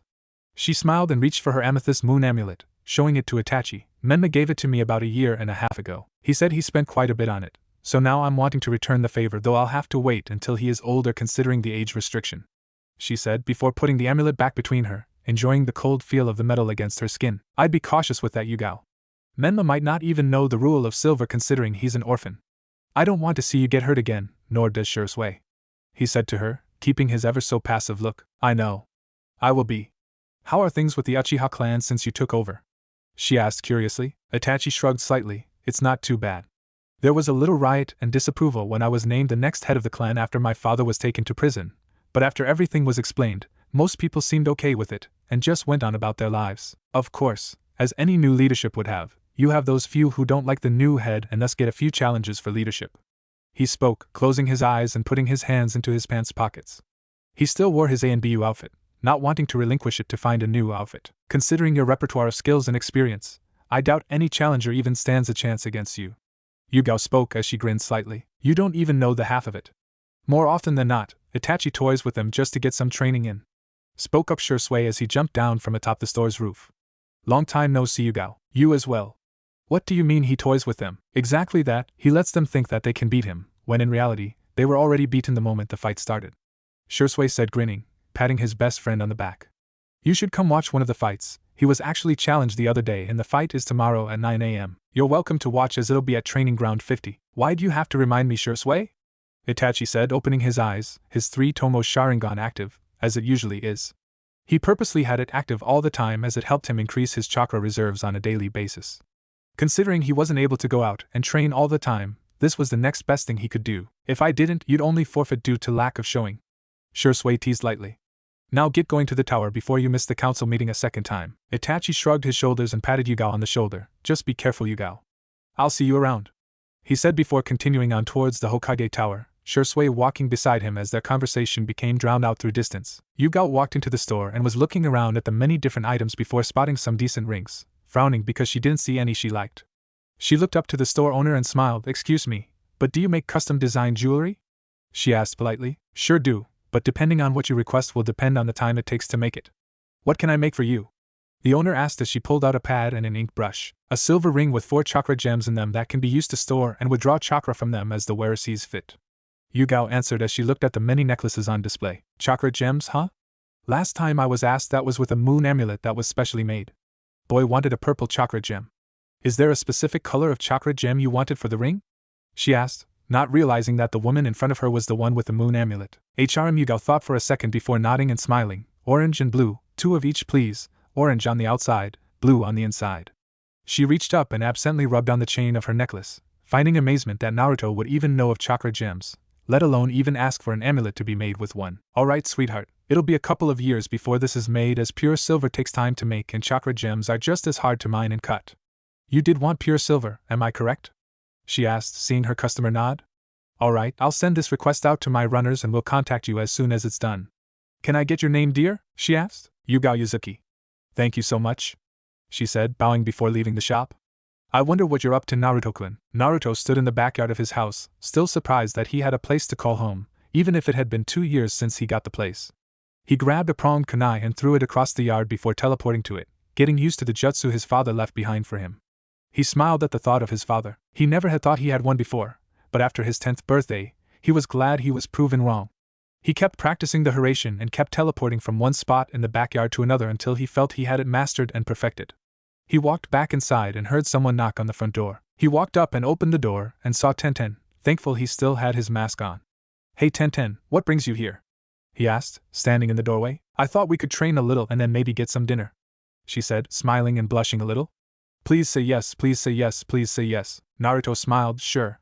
We can go to Ichiraku Ramen. I haven't seen Tuchi-sama in ages. Come on into the backyard, I was just about to start practicing, he answered, completely oblivious to Tenten's blush and forwardness at having a date with him. He led the way to the backyard and grabbed his pronged kunai from the table on the porch and put it in his pack. He didn't want to give away all of his skills until he had to. So what did you want to train in? I was actually hoping we could spar against each other. No holding back like we had to in the academy. Tenten said as she walked out into the middle of the yard. Naruto shrugged as he sent out his chakra, sensing a Jonin-level chakra signature atop his house. He already knew who it was without even turning around. Always looking over me, Hyuga-sensei? He walked out to stand in front of Tenten. Alright Tenten, whenever you're ready. Begin. He grinned as he pulled out a kunai to block 3 kunai that she had thrown at him. You're quick with weapons, I forgot that. He thought to himself as he ducked a kick from Tenten, only to backflip as she brought her foot down where he had been standing. You're good Tenten, but you're slow and sloppy. You'll never beat me like that. Just 'cause you were named Rookie of the Year doesn't mean I can't beat you.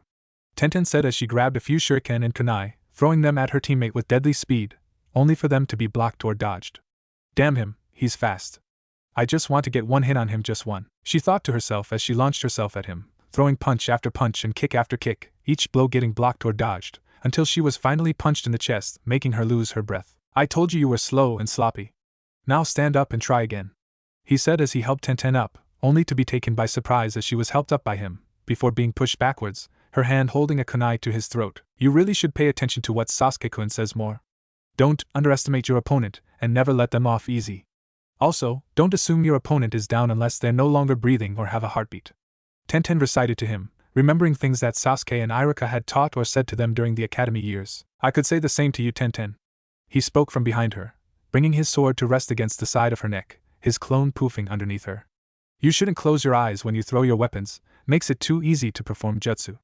Anyway, I win, he said before he put away his sword. He looked up towards the roof of his house and saw his sensei sitting atop of it, and knew she was probably smiling. Now that training is over, you want to go get some Ichiraka ramen? He said, smiling behind the mask.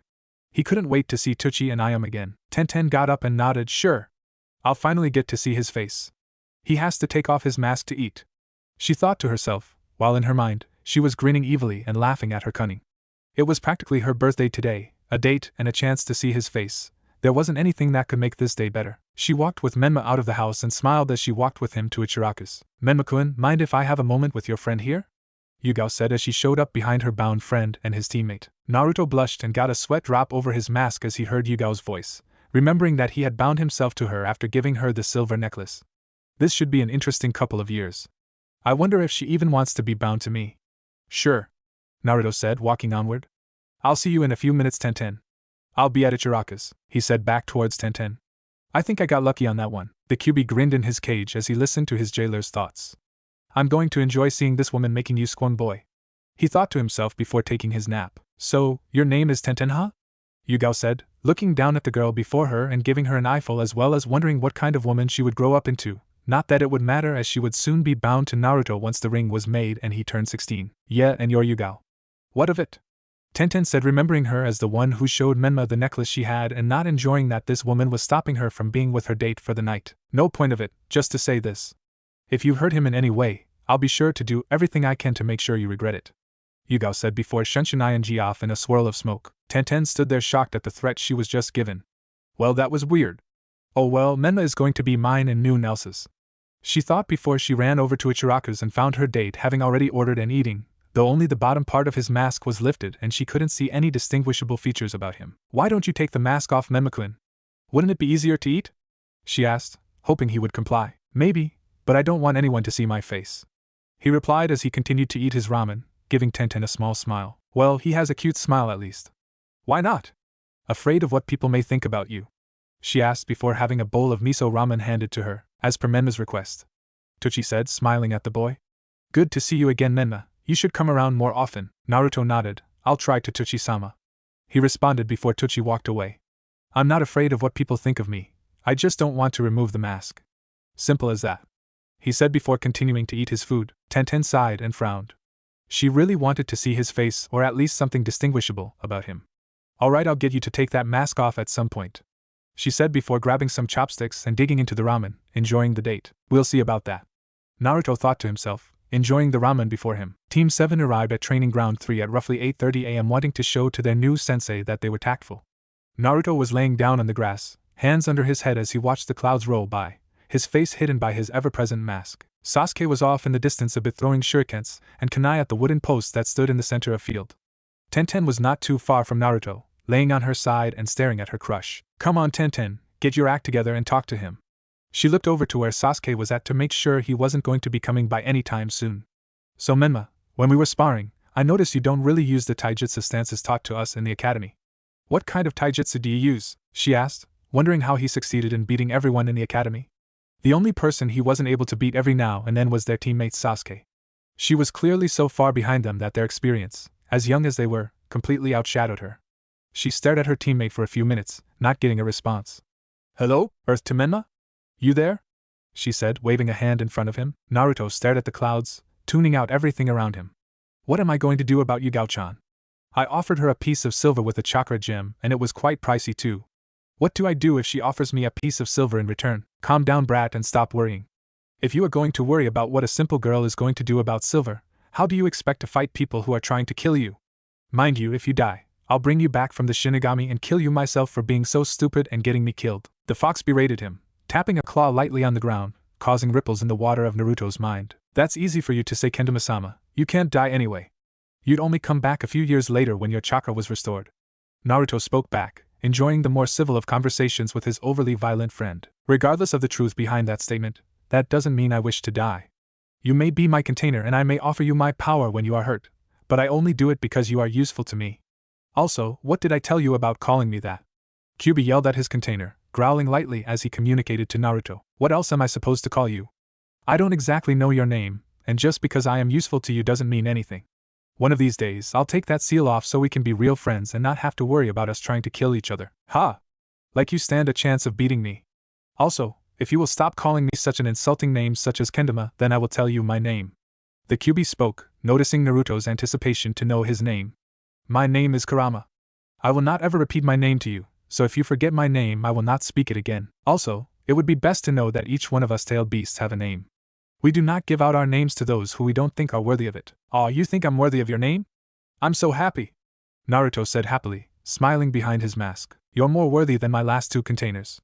At least you talk to me and don't keep me chained to a post. Kurama spoke, remembering how Kushina and Mito both refused him a landscape which he could wander, and instead chose to chain him down entirely. Seems even you have a sensitive side, Kurama-sama. Who would have thought? Naruto teased playfully. Humph, ungrateful brat. He said before cutting off communication with Naruto. You truly are different, Naruto. Makes me wonder how far you will come as a shinobi. Maybe you were the one that my father told me about, but we will have to wait and see. You are still young yet. Naruto rolled his eyes, before hearing his teammate call to him. Huh, what? He said, looking over to Tenten. Sorry, I didn't hear what you asked. I asked what kind of taijutsu style you use. It's not one I've seen before. She responded, a little irritated that he would ignore her. Oh, I use a style of my own. It's primarily a brawler and street fighter technique, mixed with some martial arts. Sure, it may leave a few openings every now and then, but it's good as an overall technique and powerful too. He responded before sitting up, realizing that it was going on 9:30 a.m. Where's this new teacher of ours? Think you could teach me that style? She asked with hope, wanting to spend more time with him. I could, but it would be pointless. You already have a style of your own, plus taijutsu isn't your strongest point. You seem more of a long-range fighter than short-ranged. He answered back. I would still like to learn. She said, sitting up and leaning forward. Naruto rolled his eyes and looked at his teammate. We'll have to see what our new sensei teaches us before I give you an answer. Fine. She said before tilting her head back to look at the clouds. A silver-haired man with a mask across the lower half of his face was sitting in one of the benches of one of the rooftop balconies, reading a book. He looked up to see one of his old friends come up, smoking a cigarette. Hey there, Kakashi, shouldn't you be at the training grounds with your team to see if they pass or fail? Kakashi closed his book and sighed, closing his only visible eye, as his other eye was hidden by his Hittite. Why bother, Asuma? Most genin nowadays don't understand the value of camaraderie, or that you need to stick together as a team, nor understand the value of placing oneself in a situation so your allies can continue. I would be willing to bet this team fails just like my last 4 hopeful teams did, he said, as he watched his friends sit down beside him. That is exactly why you need to teach the newest genin what you know as well as your values. You're not going to be around forever, Kakashi. If we don't teach our students the values we hold dear and about the will of fire, this village will fall faster than my cigarette ash does. Besides, you never know, maybe one of your students will become Hokage or more. Asuma responded in kind, tapping on his cigarette to watch the ash fly away in the wind. Although you speak the truth, there is no point in teaching those who do not value their teammates, he said, putting his book away. How do you know they don't unless you test them? The cigarette smoker asked. I guess you have a point. However, don't be surprised if they are sent back to the academy, he said, before Shenshin away to Training Ground 3. Itachi stood in the middle of Training Ground 50 along with his opponent, Inabi Uchiha. Inabi Uchiha, I'll give you one chance to withdraw. This fight is going to be pointless and futile and will only result in your failure. Itachi said, looking at Inabi. Never. Your father was wrongfully accused of planning a coup d'etat and is now in the blood prison for it. This is your fault. You don't deserve to hold the title of clan head. Inabi exclaimed back, activating his 3-tomo Sharingan and grabbing a kunai from his pouch. If you choose to fight me and lose, no one else in your family may challenge me. Deal? Itachi said, activating his own 3-tomo Sharingan, watching Inabi closely. Fine, but that won't be necessary as I will defeat you. Inabi said, unaware that Itachi was once an Anbu captain and is much more capable with his Sharingan than he is. Itachi sighed and shook his head. Then let us begin. Itachi said as he dodged a few kunai to jump into the air, analyzing everything that Inabi was doing, throwing shuriken in quick succession towards Inabi to make him take up a defensive posture as he landed on the ground. Shursui and Yugao watched on in wonder as the two Uchiha members fight it out, each one throwing kunai, shuriken or fire jutsu at one another, though it was clear to the both of them that Itachi was winning the fight. So, Menma gave you a silver necklace, huh? Are you going to return the gesture or let him down gently? Shursui asked quietly, watching his best friend deflect more kunai and shuriken. Honestly? I think I'll return the gesture. I've spent a lot of time around Menma as he's grown and he's turning out to be a fine shinobi, one who has the ability to change the world. He's also the one who stopped me from leaving the village a year ago when Hate and me broke up. Yugao spoke, reaching a hand up to rub the chain absent-mindedly. I heard about you two breaking up. What happened? You two seemed so into each other. Shursui said, looking at her a brief moment before looking away. I offered him a silver ring and he declined the offer, saying he didn't think it was the right time. I'm not upset anymore. That was a year ago, and I've moved on. She said, smiling at her friend. Just don't go out and get yourself hurt again. If you do choose to be with Menma though, give him some time to age. He is only a few years younger than yourself and still naive. Shursui said as he watched as Itachi landed a few blows onto Inabi, making him reel back from being hit so hard. I know and I will. Besides, I can't give him a piece of silver until he's 16. Well, I could, but the rule wouldn't apply until then. Yugao responded as she watched on. Why is Itachi taking his time in defeating Inabi? She asked curiously. He's getting some extra training in. Since becoming the clan head, he hasn't had a lot of time to train, what with the semi-constant council meetings, having to deal with the police force and making time for his younger brother, Sasuke. So these minor challenges give him an excuse to train, so he takes advantage of it, Shursui said, watching on as Inabi took a few more hits from Itachi. I see. So how long ago was this fight already won? She asked curiously, the moment he threw his shuriken at Inabi. Granted, Inabi has a small chance if Itachi isn't careful, but he's so analytical that I doubt that would happen. Itachi continued to dodge and weave from the shadow shuriken that Inabi had made, enjoying being able to put his training to some minor work. Inabi was well beneath his skill, at best a B-rank shinobi, while Itachi, himself, was at least an A-rank, if not S-rank shinobi.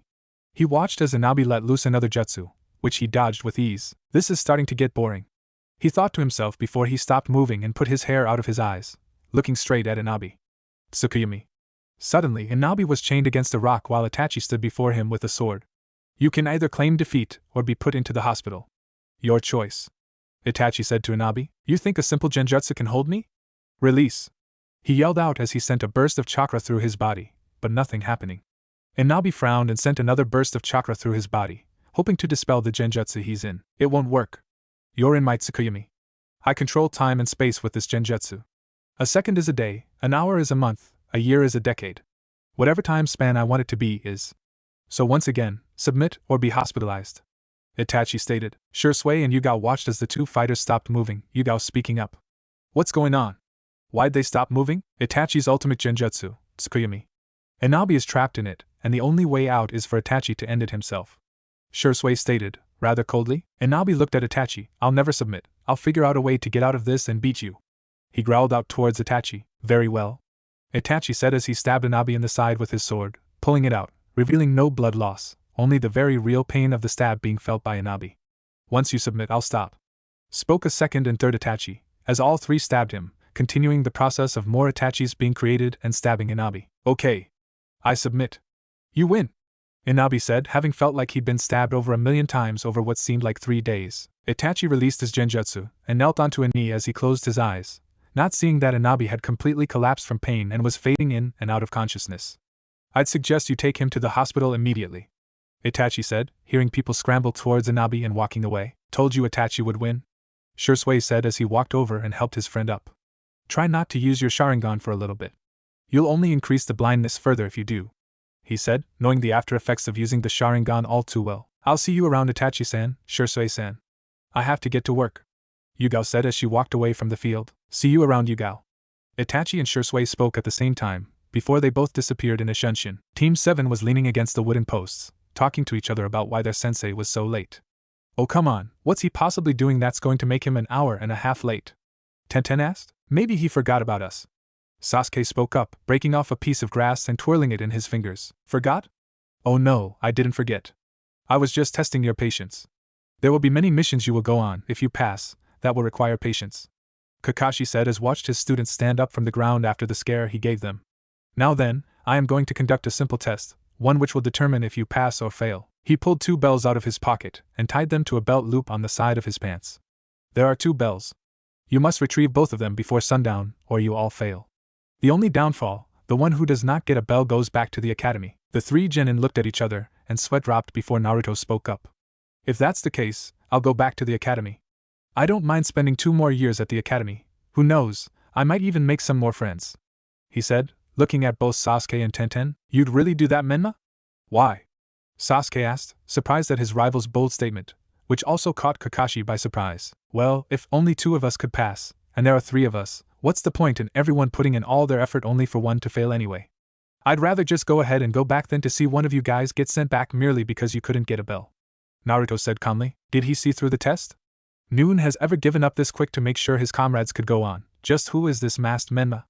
Kakashi thought to himself. You do realize that if you go back, Baka, I'll follow suit. I'd rather be on your team than be stuck with someone who I don't know or trust, Sasuke said, patting his friend on the back. I'll go too. Tenten spoke up, not wanting to be part of a team that didn't have Menma on it. Kakashi raised an eyebrow, before giving an ever-absent eye smile, one that would become quite common with his newest team. You all pass, he said calmly, making the 3 genin look at him in shock. How? We didn't do anything. Naruto spoke, looking at his newest teacher. Simple. The bell test is not a who will pass or who will fail, but a whole team pass or fail. You see, in the ninja world, those who break the rules are trash. However, those who abandon their comrades are worse than trash. Had you proceeded to fight me to obtain the 2 bells, and in some great stroke of luck, did obtain both of them, you all still would have failed, Kakashi said as he looked at his students. Now then, because you all have already passed, I want to see how good you guys do working together. I still want you to do your best to retrieve these 2 bells. Come at me with the intent to kill, that's the only way you can get these bells, he said before backflipping away and pulling out his book to read it. Naruto and Sasuke raised an eyebrow both, before grinning as Naruto made the tiger seal. Tajukage Bunshin no Jutsu. Multi-shadow clone jutsu. Suddenly, there were at least 200 clones on the training field, which made Kakashi blink in surprise. Guess no reading for me.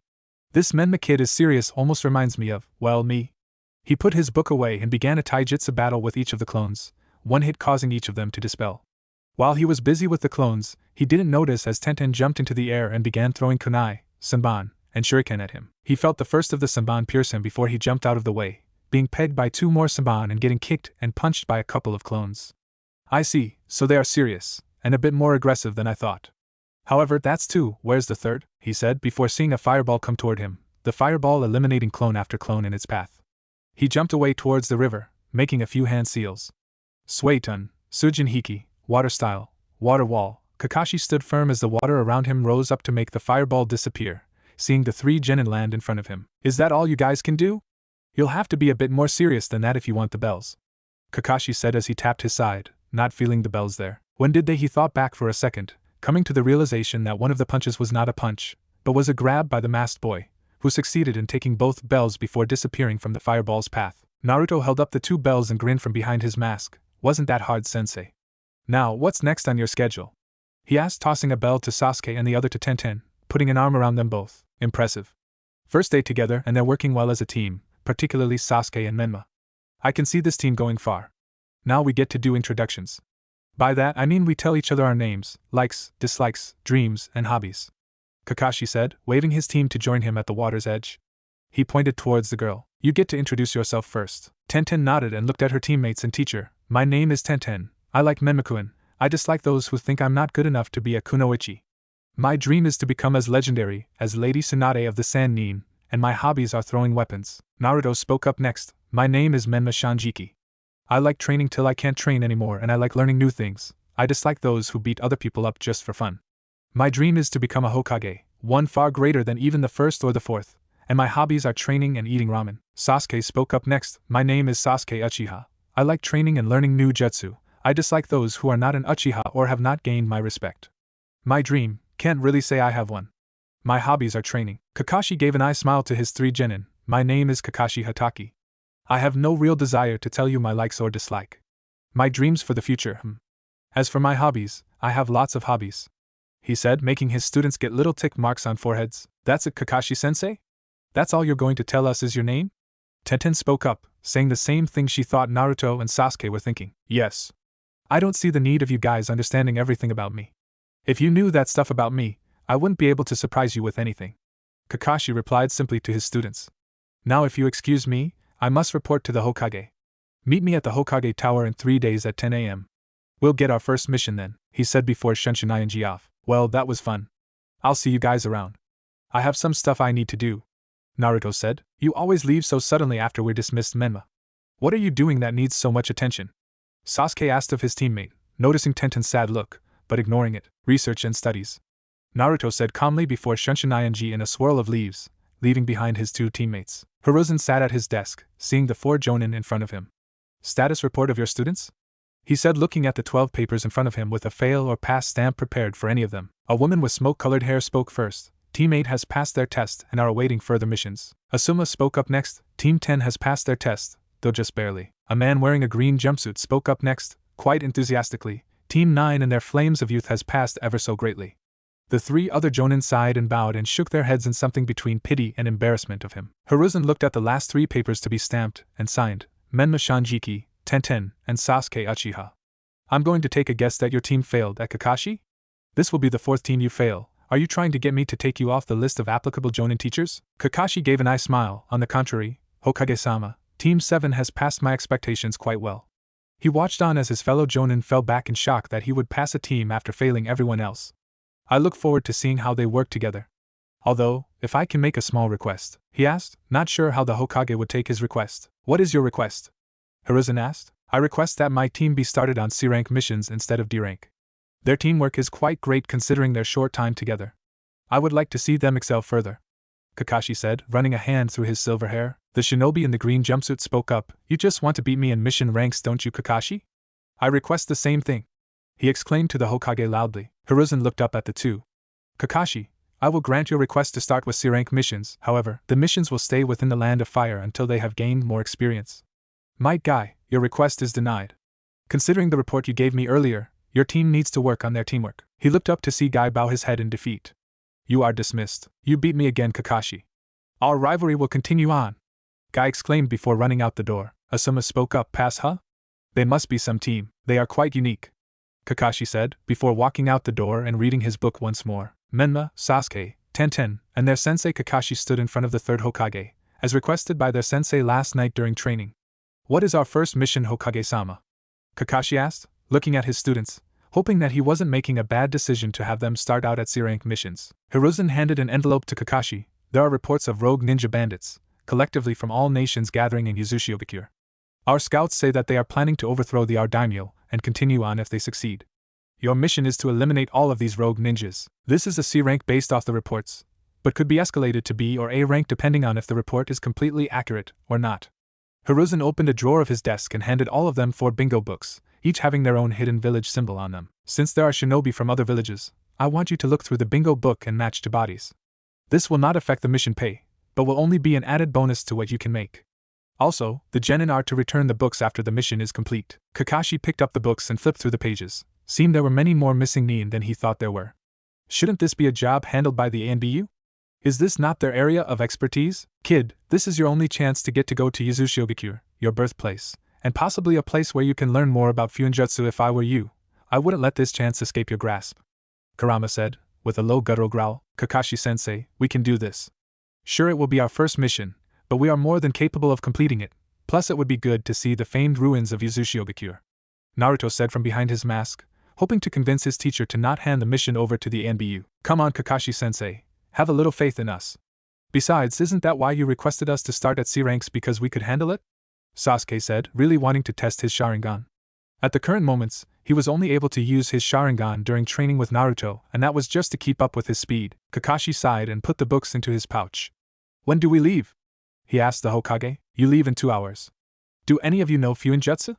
Hiruzen asked, knowing that Kakashi knew but wasn't sure about the students. He looked over and noticed that Naruto had his hand raised.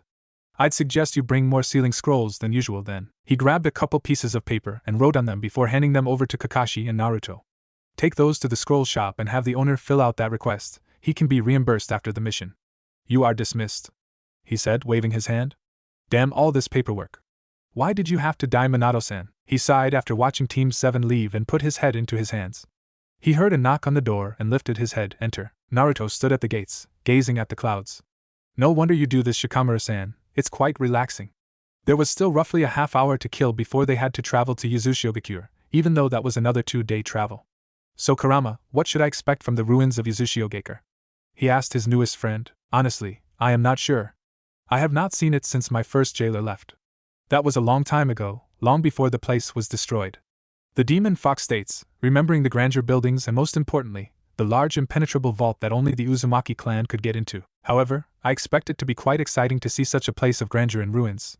He laughed evilly after finishing the last statement. Naruto rolled his eyes, wondering what he should expect. What is it with you, death, destruction, and violence? You know that can't be healthy for you, right? Besides, what can I learn from Yuzushiogakure? I've studied plenty of Fuinjutsu scrolls, even ones that are restricted and forbidden, and none of them have said anything about being able to manipulate an 8-trigram seal, let alone any seal, into a new form. He asked curiously. Even now, his clones were reading books and scrolls on multiple subjects, and he had recently found a scroll in his father's room that told him of a vault that only a member of the Namikaze or Uzumaki clan could open, though how it would not explain. Flashback. Naruto was walking through the house and stopped in front of the one bedroom he had never opened, his parents' bedroom. He took his mask off and attached it to his hip, reaching out to touch the sliding door, wondering what kind of people his parents were like. Sure, he was the son of the 4th Hokage, so that meant his father was a great and noble man. But what about his mother? He knew nothing about her, and he couldn't find anything about her either. He figured the last place that he might find something about her would be his parents' room. He finally summoned the courage to open the door, and on the dresser being held in a pronged scroll holder lay a scroll. A very dusty, and seemingly, very old scroll. He looked around the room, thinking that it might be a trap, but didn't notice anything out of the ordinary. As he walked up and grabbed the scroll, he broke the seal on the top and bottom of the scroll and opened it. To whomever gets the pleasure of reading this, if you are reading this, it means myself and my wife are dead. However, it also means you are a family member, a Namikaze or an Uzumaki, and as such, I extend my deepest and fondest greetings to you. I am surprised you have come this far, only to seek out my bedroom, probably hoping to find some rare treasure, no doubt. However, you will find no treasure here unless you look in the vault. The vault is 2 stories below your feet and guarded by multiple layers of defense and other random ways. I will also tell you that the vault itself is defended as well, but I will not tell you how to get into it either. Only those who are worthy of such treasures must prove their knowledge and cunning to me. The entrance to the vault is behind the dresser. I wish you luck to enter my vault. The only person to have ever succeeded is my wife. Good luck. Naruto put the scroll down and pushed the dresser aside and noticed there was a lined seal. One he noticed was similar to a blood sealing, the same kind on the front of the house.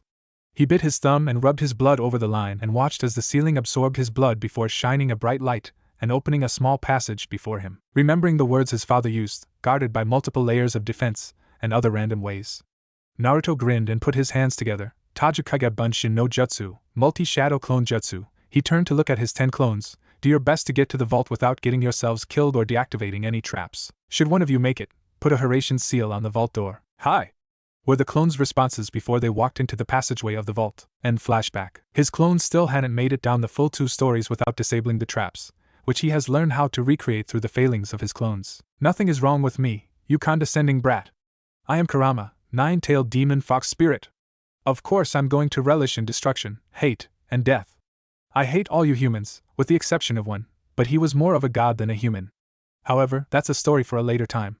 Now, as for what you can learn, there's a lot you can learn. If my memory serves well, there is a small building that is impervious to damage and time itself that houses every scroll the Uzumaki clan ever made on Fuinjutsu and other jutsus. Rumor has it that the Senju clan also have scrolls in there because of the safety the Uzumaki clan offered. Now hurry up and get there so I can get out of this damned cage. Kurama growled out before cutting off communication, feeling a bit happy that someone besides his father cares about his anger management. Only that mood didn't last long. Stupid child, to think your words will affect me like they do your friends. Naruto opened his eyes and saw his other 2 teammates arriving, the dark-haired boy speaking up first. Menma. Did you remember to stop by the scroll shop Hokage-sama told you to go to? Yep. The masked boy replied, patting the large scroll he was carrying on his back, much like the way the first Hokage was seen carrying in the history books. Why do you need that large of a scroll? Tenten asked curiously. She didn't know much about Fuinjutsu, but even she knew that one wouldn't need that large of a scroll for anything unless you had a really large amount of items being sealed away. A few reasons really, but you'll see why when we get closer to Uzushiogakure, Naruto said, grinning at his teammates from behind his mask. Now we are just waiting on me? I was reading over the details of this mission. A wise shinobi never leaves before knowing everything about their mission, Kakashi said, lecturing his 3 genin. Alright, let's go. It's going to take us 2 days to get to Uzushiogakure. We'll talk tactics when we set up camp for the night. So let's go. He finished as he began sprinting through the forests, taking lead in case they were ambushed on the way there.